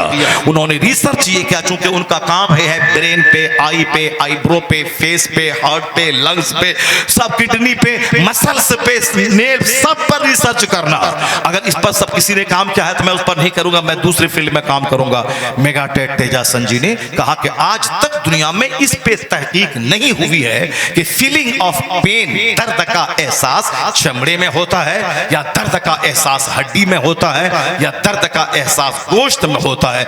आज तक इस टॉपिक पे किसी ने काम नहीं किया है। लंग्स पे, हार्ट पे बहुत काम हुआ है, लेकिन ये इस सिस्टम पे किसी ने काम नहीं किया। मैं काम करूंगा, मैं दुनिया वालों को बताऊंगा कि सच्चाई क्या है। उन्होंने मेहनत शुरू की, 10-20 साल तक दिमाग जलाया, रिसर्च किया। जो जाहिर से जाता है, रिश्तेदारों का मुंह देखता है, बहुत बड़ा गहरा इल्म उसके पास नहीं होता है। जो सिर्फ 2 घंटे सोता है और 22 घंटे पढ़ने लिखने, रफे हाजत के मुताले में लगा रहता है, वो क्रीम पर्सनैलिटी का मालिक होता है। अभी इस बार 52 बच्चे मुसलमानों के डीएम बनने में सक्षम हुए हैं। इस बार 52 बच्चे, इससे पहले 50, उससे पहले 35, उससे पहले 40, यानी लगातार इस 10 साल के अंदर में हिंदुस्तान में हमारे बच्चे डीएम बने कश्मीर के, मगर हमारा कलेजा ठंडा हुआ। हमारे बच्चे हमारी लड़की डीएम बनी साहब गोरखपुर की, लेकिन आज मुसलमानों का सीना फख्र से चौड़ा है। अगर कोई गांव का एक बच्चा हायर एजुकेशन हासिल करता है तो समाज के सारे लोग समझते हैं मेरा बेटा पढ़ रहा है, ये हमारा समाज जाग रहा है। इसलिए अगर मुसलमानों का कोई बेटा जोकर लोफर होता है, सारा समाज दुखी होता है कि मेरा एक जबरदस्त पर्सनैलिटी का मालिक बनने वाला अपनी छवि खराब कर डाली। इसलिए नौजवानों को चाहिए अपनी एक्टिविटीज से माँ बाप का नाम रोशन करें, अपने समाज का नाम रोशन करें। ये सिर्फ क ख ABCD पढ़ने से नहीं होगा। ये अखबार पढ़ लिया, हिंदी में लिख लिया, दरखास्त लिख दिया, ये सब का कोई वैल्यू नहीं। ये साक्षर है, शिक्षित नहीं है। शिक्षित का मतलब 8-8 घंटे डेली पढ़ना, शिक्षित का मतलब है 12-12 घंटे स्टडी करना। मकसद जितना बड़ा होगा उसके लिए स्टडी स्ट्रगल उतना ही जबरदस्त होगा। 18-18 घंटे मेरे बच्चों ने पढ़ा, तब वो IAS निकाला। एक बच्चा अशरफिया से मौलाना भी बना, उधर से वो IAS ऑफिसर बन गए। हमारे बिहार के समस्तीपुर में साहब SDM कमिश्नर बने हुए। मदरसे का पढ़ा हुआ बच्चा, यहाँ मदरसे का पढ़ा हुआ बच्चा एक लाइन उर्दू ठीक से नहीं बोल पाता है, एक लाइन अरबी नहीं बोल पाता है, चूंकि वो पढ़ने के जमाने में सिर्फ कुरान खानी किया है। वो सिर्फ जाके बरसी और चहलम का खाना खाया है। अब बाप पैसा दिया तो मोबाइल भरा, मैं रिचार्ज किया है और उसी को रात में बैठ करके देखा है। वह तो सूरह फातिहा भी ठीक से नहीं पढ़ पाएगा। और जो बाप से पैसा मिला किताब खरीद लिया, कुरान खानी में कभी गया वहां पैसा मिला किताब खरीद लिया, कभी नमाज पढ़ाने ईद की गया वहां 500 मिला उससे किताब खरीद लिया। फिर वो बच्चा तो एक दिन जरूर कोई मुहद्दिस मुफक्किर बहुत बड़ा बनेगा। इसे बड़ा बनने के लिए 22 घंटे काम करने पड़ते। आला हजरत फाजली बरेलवी 22 घंटे पढ़ते थे, सिर्फ 2 घंटा होते थे, इसलिए 1000 के करीब किताबें कोई नहीं लिखा कोई हजरत। अगर कोई लिख के भारत का, मुसलमानों का, सुन्नियत का नाम रोशन किया है तो आला हजरत अहमद रजा खां फातह बरेलवी की जात है। बड़ा काम करने के लिए भरपूर स्टडी की जरूरत पड़ती है। मेगा टेक तेजासन जी ने बोला कि यह काम कोई नहीं किया है, मैं करूंगा। उन्होंने दिमाग चलाना शुरू किया, हजारों किताबों को खंगाल दिया, उन्होंने गहराई में डूब के स्टडी की। तब उन्होंने कहा कि हाँ, दर्द का एहसास चमड़े में होता है, चमड़े में। जब तक सुई चुभाएं, चमड़ी की हद तक में तकलीफ है, गोश्त में सुई चली जाए अंदर, वहां तकलीफ नहीं होती। उसके लिए उन्होंने काउस बयान किया, रीजन बयान किए, और फिर उसको तजर्बा बयान किया, फिर किताब मोटी लिख दी। पूरी दुनिया में जब बात फैली, हम लोग तो अपनी ही दुनिया में मस्त और मगन है ना, ये वो है, वो है, वो है, वो है, ये नदाफ है, ये जोला है, ये अंसारी है, वो शेख है, वो पैठान है, वो बिहारी है, वो उत्तर प्रदेशी है, वो राजस्थानी है, वो उस खानका का है, मैं इस खानका का हूं। हम लोगों को कोई हाई प्लान तो है नहीं, कुतुब बनना है, अब्दाल बनना है, हमें साहब जाग जाग के बहुत बड़ा वली बनना है। हमारा प्लान तो बस यही है कि बस 2 रोटी खाना है और मर जाना है। मेरा पीर बड़ा, तुम्हारा पीर बड़ा, हम बड़े, तुम बड़े, हम अच्छे, हम नदाफ अच्छे, हम जोलाहा अच्छे, हमारा ताल्लुक कबीले अंसार से है, हमारा कबीले हाशिम से है, हमारा उससे है, वोट नहीं देंगे। वो नदाफ उठा है, अंसारी उठा है, वोट नहीं देंगे। हम लोगों की जैसी की तैसी हो गई, हम लोग भूल गए अपने मकसद हयात। ये यहूदी नसरानी एक दूसरे को काफिर कहने वाला, ये दोनों एक हो गए इस्लाम मिटाने के लिए। वकालतिल यहूदो लैसति नसारा अला शै, कुरान कहता है कि यहूदी कहते हैं नसरानी जीरो है, कुछ नहीं है, और नसरानी कहते हैं यहूदी जीरो है, कुछ नहीं है। सूरह बकरा में आया, यहूदी नसरानी को काफिर कहते हैं, नसरानी यहूदी को काफिर कहते हैं। हिटलर ने 50 लाख यहूदियों को ज़बह कर दिया, चंद लोगों को छोड़ा, ताकि दुनिया वाले जब हमको कातिल कहेंगे, इनकी शरारत और बदतमीजी को देखकर कहेंगे कि हिटलर ने ठीक किया था, इसको भी ज़बह कर देना था। अगर ये ज़बह कर दिया होता, आज फिलिस्तीन के हजारों बच्चे, वहां के बूढ़े, बीमार, माजूर, वो इनके शरारत की जद में नहीं आते। जवान से मुकाबला करने की हिम्मत तो है नहीं, बूढ़ों और बच्चों, बीमारों को मारना इनकी ये आदत बता रही कि हिटलर ने 50 लाख को जो कत्ल किया था वो सही किया था, ये मुट्ठी भर को नहीं छोड़ना था, वरना आज ये आतंक मचा रहा सबसे बदतरीन कौम दुनिया की यहूदी। मगर ये यहूदी नसरानी एक दूसरे को काफिर कहने वाला एक हो गया। हमें मिटाने के लिए दोनों एक प्लेटफॉर्म पे आ गए, और हम हैं, हम यहाँ, हम वहाँ, हम नदाफ, हम जोलाहा, हम अंसारी, हम पैठान, हम मध्य प्रदेश, हम गुजरात, हम बिहार, हम ये खानका, हम वो खानका। बर्बाद हो गए, हम आपस ही में लड़ लड़ के बर्बाद हो गए। जब यहूदी नसरानी एक दूसरे को काफिर कहने वाला मुझे मिटाने के लिए एक प्लेटफॉर्म पे आ गया, वरना कहां अमेरिका का ईसाई, कहां इसराइल का यहूदी, या दोनों में क्रॉस है, या दोनों एक दूसरे को काफिर कहता है। जनाब ईसा अलैहिस्सलाम को फांसी देने के बाद जो यहूदी नसरानी करता है, वो कहता है इसके पीछे यहूदी का हाथ है। वो लोग जो कहते हैं कि हमारे नबी को कत्ल किया है, इसमें ईसाई का हाथ है। एक दूसरे को कातिल कहने वाला, एक दूसरे को काफिर कहने वाला मुझको मिटाने के लिए एक हो गया, और एक हम हैं कि अपने ही भाई को आखिरी हद तक पहुंचाने के लिए गरीबान को तार करने के लिए छुरी लेके पड़े हुए हैं। और बता दे, सारी छोटी छोटी बात को भुला कर एक हो जा, जिस तरह मस्जिद में एक हो गए, एक सब में खड़े हो गए महमूद अयाद, शेख, सैयद, पठान, नदाब, जोला, साफी, सारे लोग मस्जिद में एक हो गए। तो तुम बता दे कि तुम मुझे मिटाने के लिए एक हो गया है, अब हम इस्लाम बचाने के लिए आपस में एक हो गए। आज जिस दिन तुम मुत्तहिद हो गए और छोटी छोटी बातों से ऊपर उड़ गए, उस दिन ना कोई हिंदुस्तान का मुशरिक, ना कोई अमेरिका का यहूदी तुझे आंख दिखा पाएगा। उस वक्त में तू ही तू होगा, जिस तरह ईरान तुम्हारा, पहले रूम तुम्हारा, पहले पूरी दुनिया की आधी सल्तनत पे तेरा कब्जा। सिर्फ मुत्तहिद तो हो जा, मकसद हयात अल्लाह की इबादत, अल्लाह के दीन की खिदमत, ये मकसद बना ले। छोटी छोटी बात को भूल जा, फिर क्या है, दुनिया भी तुम्हारी है, सल्तनत भी तुम्हारी है, इज्जत भी तुम्हारी है, उक़बा भी तुम्हारा है, जन्नत जन्नत भी तुम्हारी है, खुदा भी तुम्हारा है, मुस्तफा भी तुम्हारे है, की मोहम्मद से वफा तूने तो हम तेरे हैं, ये जहां चीज है क्या लौहो कलम तेरे। मकसद जिसका बड़ा होता है वह छोटी छोटी बातों को ऑटोमेटिक नजरअंदाज कर देता है, छोटी छोटी बातों में नहीं उलझता। मकसद है जन्नत पाना, मकसद है पूरी दुनिया में इस्लाम सुन्नियत की तबलीग करना, इसीलिए वह छोटी छोटी बातों में नहीं पड़ता है। बड़ा प्लान हो तो उससे फुर्सत ही कहां है कि छोटी छोटी बातों में लगा रहेगा, क्योंकि हमारा कोई बड़ा प्लान ही नहीं है, बड़ा प्रोजेक्ट ही नहीं है। इसीलिए हम लोग आपस ही में चचेरे भाई से, ममेरे भाई से, फुफेरे भाई से, पीर साहब से, मौलाना साहब से, इमाम साहब से, मुअज्जिन साहब से, अपने पड़ोसी से, रिश्तेदार से आपस ही में लड़ झगड़ के मुर्गी की तरह तबाह हो बर्बाद हो गए, दुनिया के दूसरी कौमों के सामने जलील और रुस्वा हो गए।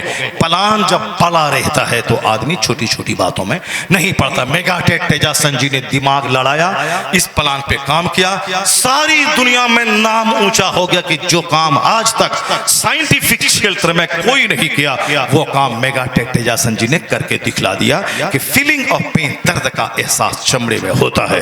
गाहे बगाहे कुरान शरीफ की आयत और दौरे जदीद की तहकीकात के मौजू से सऊदी अरब की राजधानी रियाद में सेमिनार कॉन्फ्रेंस होती है। उस कॉन्फ्रेंस में जो दौरे जदीद के बड़े मुहक्किक, रिसर्चर, साइंसदान होते हैं उनको दावत दी जाती है, उनकी तहकीक का उनको इनाम, शाल, चादर और रियाल दे के किया जाता है, और फिर उनके सामने कुरान पाक की आयतों और रसूल पाक की हदीसों को पढ़ के बताया जाता है कि जो रिसर्च आज आपने किया है क्या इसी बात का इशारा कुरान पाक की फला आयत से 1400 साल पहले जो कुरान इस दुनिया में नाजिल हुआ है अल्लाह की तरफ से, या अल्लाह का कलाम है, उसमें उस आयत में क्या इसका इशारा नहीं मिल रहा है? अगर दिल जिंदा होता है तो दौरे जदीद का बड़ा मुहक्किक कुरान पाक की सच्चाई को मानने पर मजबूर हो जाता है। यही हाल हुआ डॉक्टर मेगाटेक तेजासन जी को दावत दी गई, वो सऊदी अरब की राजधानी रियाद में आए, दुनिया भर के बड़े बड़े वैज्ञानिकों को दावत दी गई, दौरे जदीद की तहकीक और इस्लाम इस टॉपिक पे सेमिनार हुआ।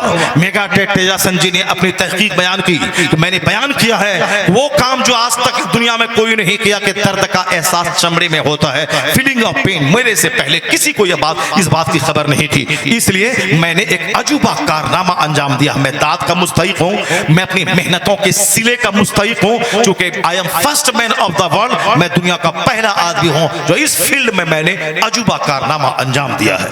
लोगों ने सराहा, लोगों ने दाद दिया, आपकी मेहनतों को मैं दाद देता हूँ, आपकी तहकीकात को कबूल करता हूँ। आपने मेहनत की, दुनिया को एक नई चीज का इंकशाफ हुआ, दुनिया को एक नई चीज की दरियाफ्त, एक नई चीज, नई तहकीक से रोशनास दुनिया हुई, उनको दाद दिया। उसके बाद कहा गया आपकी जदीद तहकीक, आपको मुबारक हो, सारी दुनिया आपको इज्जत दे रही है, लेकिन इस कॉन्फ्रेंस का जो मकसद है वो मकसद यही है कि तहकीकात का कुरान की रोशनी में जायजा लेना। कुरान शरीफ अल्लाह की किताब है, अल्लाह का कलाम है, कुरान हिदायत की किताब है, वो साइंस की किताब नहीं है। कुरान कहता है कि हम क्यों पैदा हुए, हमें क्यों मरना है, आसमान क्यों पैदा हुआ, जमीन क्यों पैदा हुई, ये सूरज क्या है, सितारे क्या है, सारी चीजों से बहस ये कुरान करता है। मकसद है कि दुनिया को देखने के बाद दुनिया के खालिक की मार्फत हासिल हो, इबादत करो, मरने के बाद जन्नत और जहन्नम है, फिर दुनिया सब कुछ नहीं है, दुनिया आज है कल फना हो जाएगी। ये तमाम आयतों का निचोड़ यही है कि ये दुनिया इम्तिहान गाह है, हमें अल्लाह ने आजमाइश के तौर पर दुनिया में पैदा किया है अच्छे काम करने के लिए, मरने के बाद जन्नत और जहन्नम है। हर चैप्टर में जन्नत की बात, जहन्नम की बात कुरान शरीफ में मौजूद है। ये और बात है कि हमारे घर में भी रोजाना अक्सर मौत का, जहन्नम का चर्चा होना चाहिए, लेकिन हमने मौत, जन्नत, जहन्नम सब भूल करके सिर्फ डॉक्टर, इंजीनियर, प्रोफेसर, पैसा, दौलत, मकान, मॉल, इसीलिए हमारा बेटा कुरान ना पढ़ के पैसा कैसे कमाए, मॉल कैसे बनाए, चाहे दीन ईमान सब लूट जाए। आज चर्चा घर में सिर्फ इसलिए कि कुरान शरीफ के हर सूरत में सबसे ज्यादा चर्चा जन्नत और जहन्नम और आखिरत का हुआ है। आखिरत ही टॉपिक है कुरान का। उसी आखिरत को बयान करने में जो मिसालें दी गई है, जो मिसाल बयान की गई है, आज जो बात बयान की गई, उसी बात के पीछे दुनिया की साइंस का बड़ा फॉर्मूला, उसका इंकशाफ हुआ है। बात आखिरत की है, लेकिन जो तहकीक आज हुई है उसका एक वाज़ेह इशारा उसमें मौजूद है। तमसील की जबान में वो सारी सच्चाई बयान कर दी गई है है, कोई पढ़ने वाला चाहिए। अब जरा गौर से सुनिए, मेगाटेट तेजा संजीत दम बखूद रह गया। कहाँ कुरान, नमाज, रोजे, हज, ज़कात वाली किताब, और कहाँ ये तहकीक के दर्द का एहसास चमड़े में होता है, इसका उससे क्या रिलेशन है? मुहक्किक ने कहा कि आपकी तहकीक को सलाम, मगर मेरा कुरान और अल्लाह का कलाम है। कोई बंदा इसमें एक लफ्ज अपनी तरफ से न बढ़ा सकता है न घटा सकता है। कुरान की हैबत है कि अगर तुम्हें कोई शक हो कुरान में, एक आयत ले आओ कुरान की तरह। ये चैलेंज कयामत तक रहेगा। बकवास करना, हंगामा करना, ये किताब में ये है, इसमें जिहाद है, इसमें लड़ाई है, ये जला देना, टॉयलेट में फेंक देना, ये दुनिया आजादी की जगह आजादी अल्लाह ने सबको दिया, जो चाहो जैसे चाहो जियो, नंगे घूमो के सर के बाल कटवा के जियो, के अब जानवरों के साथ रहो, के मर्द से शादी कर लो, कुछ भी कर लो, तुम्हारा फिक्सेड टाइम है। 10 साल, 20 साल, 50 साल, 70 साल, 80 साल, ये फिक्सेड टाइम जब पूरा होगा, चाहे प्रधानमंत्री रहो के चाहे चपरासी रहो के मौलाना रहो के पीर रहो, अपना टाइम पूरा होने के बाद ये दुनिया छोड़ के तुम्हें उस दुनिया में जाना है जहां कोई काम नहीं, सिर्फ हिसाब ही हिसाब है कि दिन कैसे गुजारा, रात कैसे गुजारी, जवानी कैसे गुजारी, बुढ़ापा कैसे गुजारा, माल कहां से कमाया, माल कहां खर्चा किया, तुमने जबान से क्या बोला। 2 फरिश्ते सबको रिकॉर्ड करने के लिए मौजूद है। जमीन सीसी कैमरा की तरह है, हाथ पांव सब हमारे पार्ट्स हमारे विरोध में गवाही देंगे। यही है सच्चाई। ये 70-80 साल फिक्सेड उम्र है। उस उम्र के आने के बाद बंदा 1 सेकंड आगे जिंदा नहीं रह पाएगा। वरना अगर लोग अपनी मर्जी से पैदा होता, अपनी मर्जी से जिंदा रहता, तो आज कोई मरना नहीं चाहता। चाहे मौलाना रहे कि कुतुब रहे कि अब्दाल रहे, सबको दुनिया छोड़ के जाना है। वक्त मुकर्ररा पे उस दुनिया के लिए सफर करना है। ये है फैक्ट, ये है सच्चाई। तो दुनिया ये सच्चाई है कि कुरान अल्लाह का कलाम है। अगर तुम्हें शक है कि कुरान किसी आदमी ने लिख दिया है, तो तुम भी तो आदमी हो, और सारे आदमी मिल करके कुरान की तरह एक आयत ले आओ। ये कयामत तक नहीं होगा। ये इस बात की दलील है कि बंदे की तहकीक का जवाब बंदा दे सकता है, लेकिन खुदा के कलाम का जवाब वो देगा जो दूसरा कोई खुदा होगा। और खुदा का मद्दे मुकाबिल कोई है नहीं। खुदा वहदहू ला शरीक है, तो खुदा का कलाम भी वहदहू ला शरीक है। उसका जवाब कयामत तक ना हो सकता है, ना बंदे के बस की चीज नहीं है। इसलिए आज इस हजार दुश्मनी के बावजूद इस्लाम पूरी दुनिया में तहकीक का मौजू है, हर तरफ फैल रहा है। उलमा और मुहक्किकीन के दिलों को अपनी तरफ मुतवज्जह इस्लाम कर रहा है। उसकी वाज़ेह दलील के अल्लाह का कलाम हमारे दरमियान मौजूद है। अल्लाह का कलाम का चैलेंज है कि अगर तुम्हें शक हो तो इस सूरह कौसर का जवाब ले आओ। ये इंसान के बस में नहीं है। मेगाटेट जॉनसन जी, आप जान ले कि अल्लाह का कलाम है। इसको कोई बंदा इसमें ना एक लफ्ज लिख सकता है, ना उसमें से घटा सकता है। उसमें एक बात है, वही जो आखिरत की बात है, जहन्नम में जलाने की बात है, मगर उसकी वह तहकीक में। और आपने जो सारी जिंदगी अपनी पूरी एनर्जी जो निचोड़ के जो रिसर्च किया है, उसका जायजा लीजिए। बात है जहन्नम की, बात है आखिरत में जलाने की, मगर उसी बात में कितनी बड़ी बात कुरान ने बता दी है। आप जिंदा दिली के साथ इसको सुने। उनकी जबान में उनको बताया गया, चूंकि वो थाईलैंड की राजधानी बैंकॉक की यूनिवर्सिटी के प्रोफेसर थे एनाटॉमी के, उनको बताया गया कि कुरान शरीफ में एक जगह आया है, जो कि कुरान का टॉपिक ये आदमी है, आदमी को मकसद हयात बताया गया है। अच्छा करोगे तो वहां जन्नत, अच्छा नहीं करोगे तो जहन्नम की आग में जलोगे। तो अब एक जगह आया है, वल्लज़ीना कफरू बिआयातिना सौफा नुस्लिहिम नारा। अल्लाह कहता है कि जिन लोगों ने मेरी आयतों को मानने से इनकार किया, हम उसे जहन्नम की आग में जलाएंगे।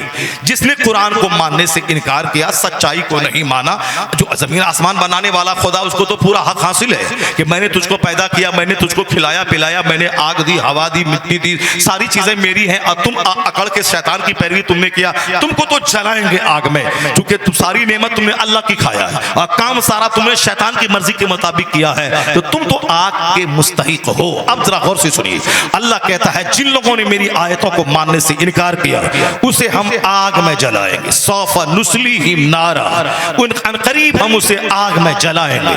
कुल्लमा नदिजत जुलूदहुम बदलनाहुम जुलूदन गैरहा लियज़ूकुल अज़ाब। जरा गौर से सुनिए क्या कहता है कुरान। अल्लाह कहता है कि जब जहन्नम में उसकी खाल गल जाएगी आग में, दुनिया में तो मुसीबत हुई, मौत आ गई, खत्म, मगर वहां तो मौत ही नहीं है।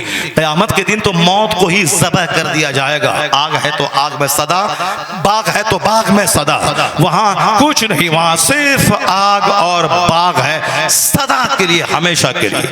वहां अब दुनिया की तरह नहीं कि दुनिया में आज मुसीबत आई कल खत्म हो जाएगी, नारे तकबीर, फना हो जाएगा। नारे तकबीर, नारे रिसालत, नारे रिसालत, मसलके आला हजरत, उलमाए अहले सुन्नत, उलमाए अहले सुन्नत, उर्से मुकद्दस, उर्से खलीकी, मसलके आला हजरत, नारे तकबीर, नारे रिसालत।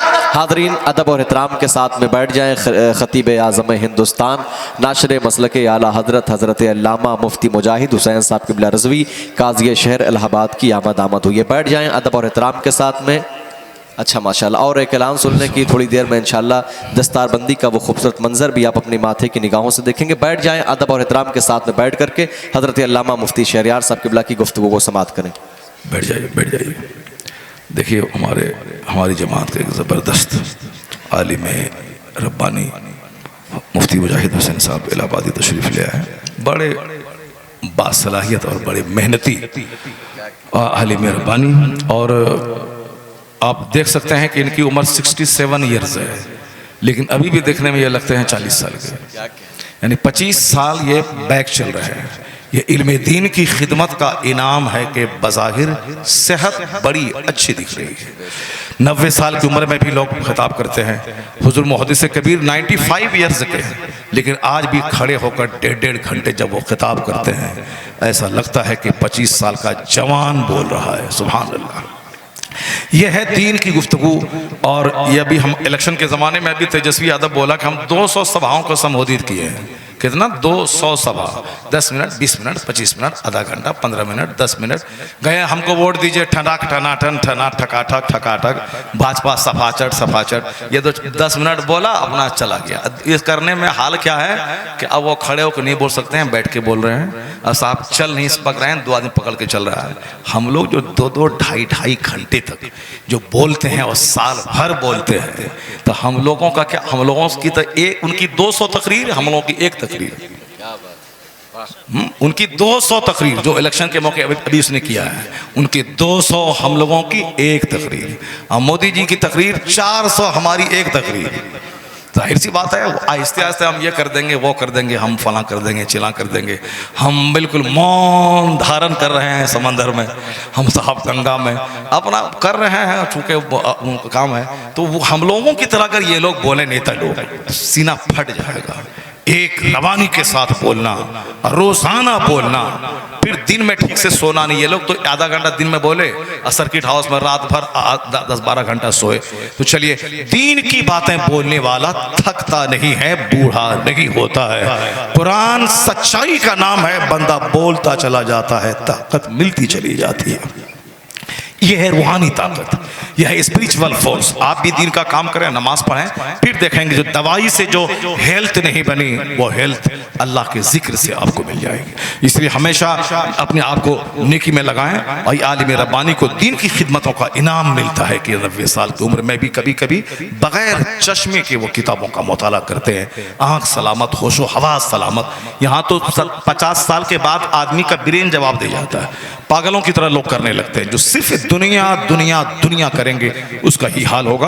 और जो अल्लाह का जिक्र करेंगे, यहाँ भी फ्रेश रहेंगे, और मरने के बाद जन्नत तो उसका अंजाम है। जरा गौर से सुनिए जो बात मैं कहने जा रहा हूँ।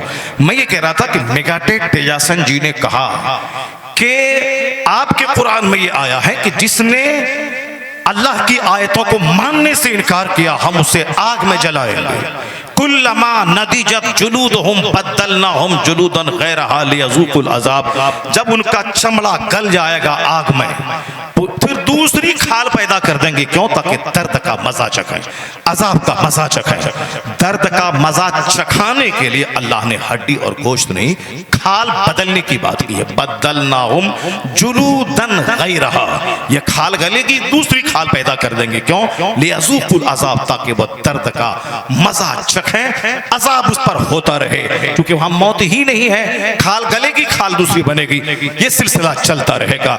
तो दर्द का मजा चखाने के लिए खाल के बदलने की बात की गई है। इसका मतलब है, इशारा ये मिल रहा है कि दर्द का एहसास खाल में, चमड़े में होता है। जब मेगाटेट तेजासन जी ने इस तहकीक को जब उन्होंने सुना, दंग रह गया। मेगाटेट तेजासन दौरे जदीद का सबसे बड़ा रिसर्चर, मुहक्किक कहा कि मैं तो पहला आदमी हूं दुनिया का जिसने ये रिसर्च किया है कि दर्द का एहसास चमड़े में होता है।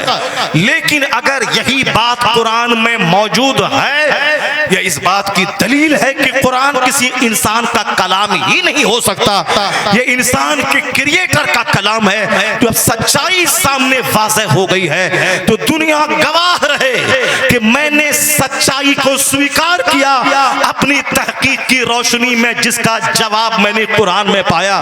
मैं पहला आदमी हूं जिसने रिसर्च किया था कि दर्द का एहसास चमड़े में होता है, और यही बात वजाहत से कुरान में मौजूद है जो बंदे का कलाम नहीं है। इसका मतलब है कि कुरान हक है, कुरान जिसका कलाम है वो खुदा हक है, जो कुरान जिस पर नाजिल हुआ वो मुस्तफा हक है। तो दुनिया गवाह रहे कि मेगाटेट तेजासन तहकीक की रोशनी में सच्चाई को पा लिया है। अब वह कलमा पढ़कर मुस्तफा की गुलामी में दाखिल हो रहा है। कलमा पढ़ा, मुशर्रफ व इस्लाम हो गया, और दुनिया वालों को बताया कि इल्म जैसे जैसे दुनिया में फैलता जाएगा, जहालत मिटेगी, कुरान मानने वालों की तादाद में इजाफा होता चला जाएगा।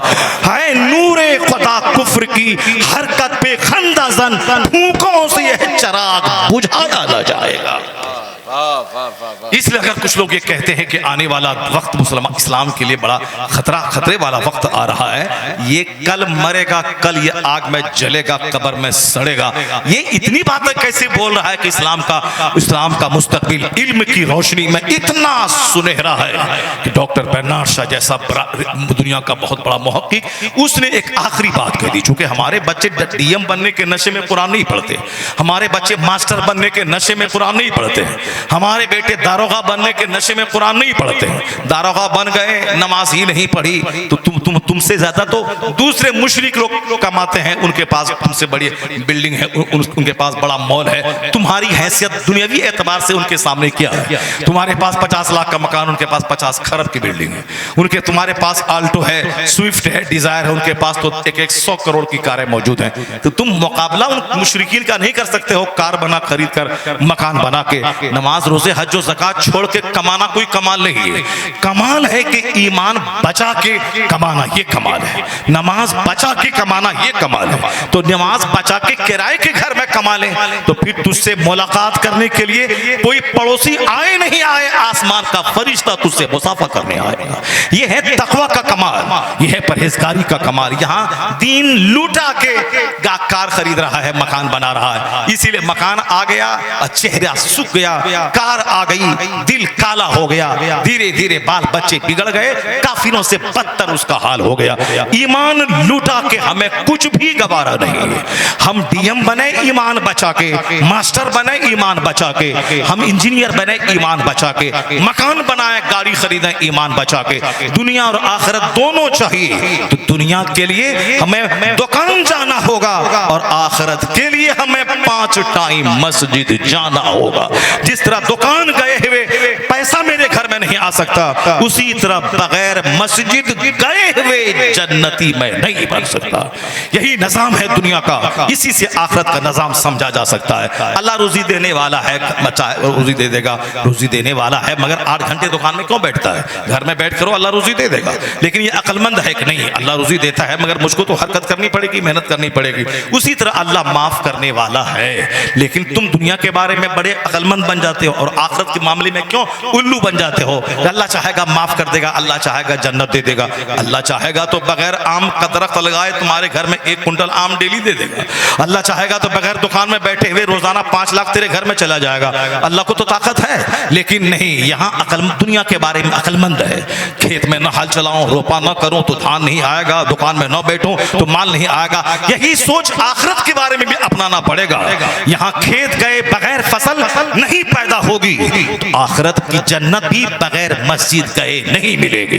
दुनिया में रुज़ी देने वाला अल्लाह है मगर मुझे मेहनत करनी पड़ेगी। उसी तरह अल्लाह गुनाह माफ करने वाला है मगर मुझे अल्लाह रसूल के अहकाम की पाबंदी करनी होगी। ये सोच जहां पैदा हो गई तो 8 घंटे पढ़ाई भी होगी, फिर आधा घंटा टाइम निकाल के जोहर की नमाज भी हो जाएगी, तो दुनिया में डीएम भी बन जाएगा और आखिरत में वो जन्नती भी बन जाएगा। दोनों जहान की बुलंदी के लिए स्ट्रगल और जद्दोजहद जरूरी है। इसलिए आज कोई अगर ये कहता है कि आने वाला मुस्तकबिल इस्लाम के लिए अच्छा नहीं है, झूठा है। अगर कोई बोलता है कि इस्लाम खतरे में है, मौलाना अगर बोलता है तो वो झूठा है, अगर कोई नेता बोलता है तो वो झूठा है। चूंकि इस्लाम अल्लाह का पसंदीदा दीन है और अल्लाह रब्बुल इज्जत को कोई खतरा किसी से नहीं है, उसका दीन भी खतरों से पाक है। मेरी बात कमजोरी का पुतला है, अल्लाह की बात सदाकत पर मबनी है। अल्लाह कहता है युरीदूना लियुत्फिउ नूरल्लाहि बिअफ़वाहिहिम वल्लाहु मुतिम्मु नूरी। ये मुशरिक चाहते हैं अपने मुंह से इस्लाम का चिराग बुझा देना, अल्लाह उस नूर को पूरा करना चाहता है। जो अल्लाह पूरा करना चाहता है अल्लाह की बात पूरी होके रहेगी, अब बंदा जो चाहता है वो नहीं होगा। 1400 साल से हम यही देख रहे हैं कि जब जब इस्लाम मिटाने की तहरीक जवान हुई है तब तब मुस्तफा के मानने वालों की तादाद में इजाफा होता चला गया। इस दौरे साइंस में अमेरिका यूरोप में अभी फिलिस्तीन की जंग के दौरान 8 महीने हो गए। अखबार की रिपोर्ट के मुताबिक मैं तो अमेरिका गया नहीं, मैं तो यूरोप देखा नहीं, मगर सारी दुनिया को आदमी अखबार और किताबों की रोशनी में सारी दुनिया का जायजा ले सकता है।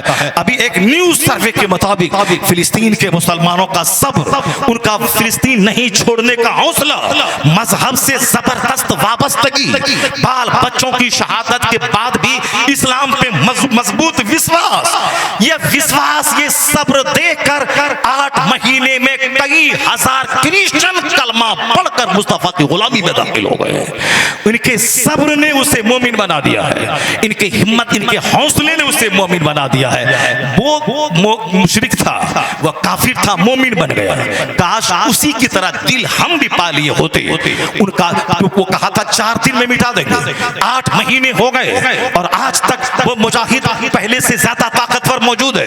जो बोला था 4 दिन में 8 महीने में नहीं मिटा सका, इस बात की दलील है कि यहूदी या चाहे 1000 उड़ान उड़े मगर वो कभी कामयाब नहीं हो सकता। तो जब मुशरिक कलमा पढ़ के मोमिन बना तो बेनमाजी मुसलमान को तो नमाजी बनना चाहिए। 8 महीने की इस जंग को देखकर इसका सब्र जवान होना चाहिए, इसको मजहबी बनना चाहिए। जब मुशरिक काफिर कलमा पढ़ के मोमिन हो सकता है तो तुम्हें तो खानका से रिश्ता मजबूत करना चाहिए, आलिमों से रिश्ता मजबूत करना चाहिए। तेरी मस्जिदों में नमाजी 10 थे तो अब 1000 नमाजी हो जाना चाहिए। इसका मतलब है काफिर मुझसे सबक हासिल किया मगर हम गाफिल के गाफिल रह गए। इसलिए ए मोमिन, इस मरे हुए दिल को जिंदा करना होगा। आलिमों की सोहबतों से, किताबों के मुताले से, दीन की महफिलों से, नेक लोगों की सोहबतों से जिस दिन ये मरा हुआ दिल जिंदा हो गया, इस दुनिया में रह के यहाँ से जन्नत में अपना ठिकाना तो देखेगा। यही हाल है उन खानकाहों का कि जब बारातियों की वो टीम जब बारात रास्ता भूल गई तो सुल्तान बाहू के पास आके बोला था, बाबा मुझे अहमदपुर का रास्ता दिखा दीजिए। कहा आओ मेरे पीछे पीछे। जब 2-4 कदम गए तो बारातियों को यहीं से मदीना नजर आया। कहा अरे ये तो मदीना पहुंच गए, हमें तो अहमदपुर सयाल जाना है, ये तो मदीना का रास्ता आपने दिखला दिया। कहा बाहू को सिवाय इस अहमदपुर के कोई दूसरा अहमदपुर दिखाई नहीं देता है। वो जो अल्लाह की इबादत में मस्त हो जाता है उसकी नजर न दुनिया की सल्तनत पे होती है, न दुनिया के महल पे होती है, न जमींदारी पे होती है, न दुनिया के सामान की खरीदारी पे होती है।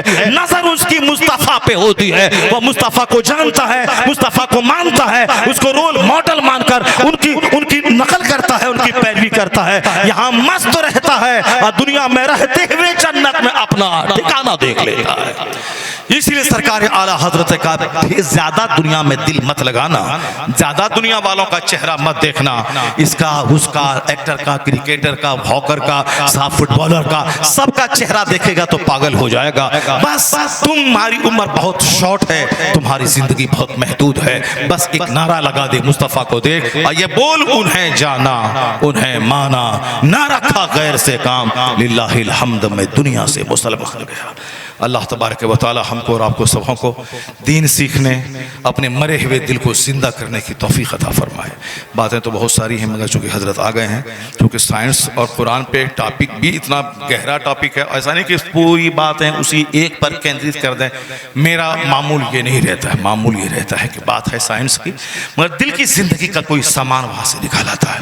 हमारा टॉपिक रहता है ताजुश शरिया, मगर हम इस्लाह की बातों का दामन कभी भी हाथ से जाने नहीं देते, चूँकि हम जानते हैं सामने हमारे जो लोग बैठे हुए होते हैं, इनमें से अगर एक बंदा भी दीनदार बना, नमाजी बना, आखिरत की फ़िक्र पैदा हो गई, तो समझ लें कि सारे पसीना बहाने का हक वसूल हो गया और जलसे की मेहनत वसूल हो गई।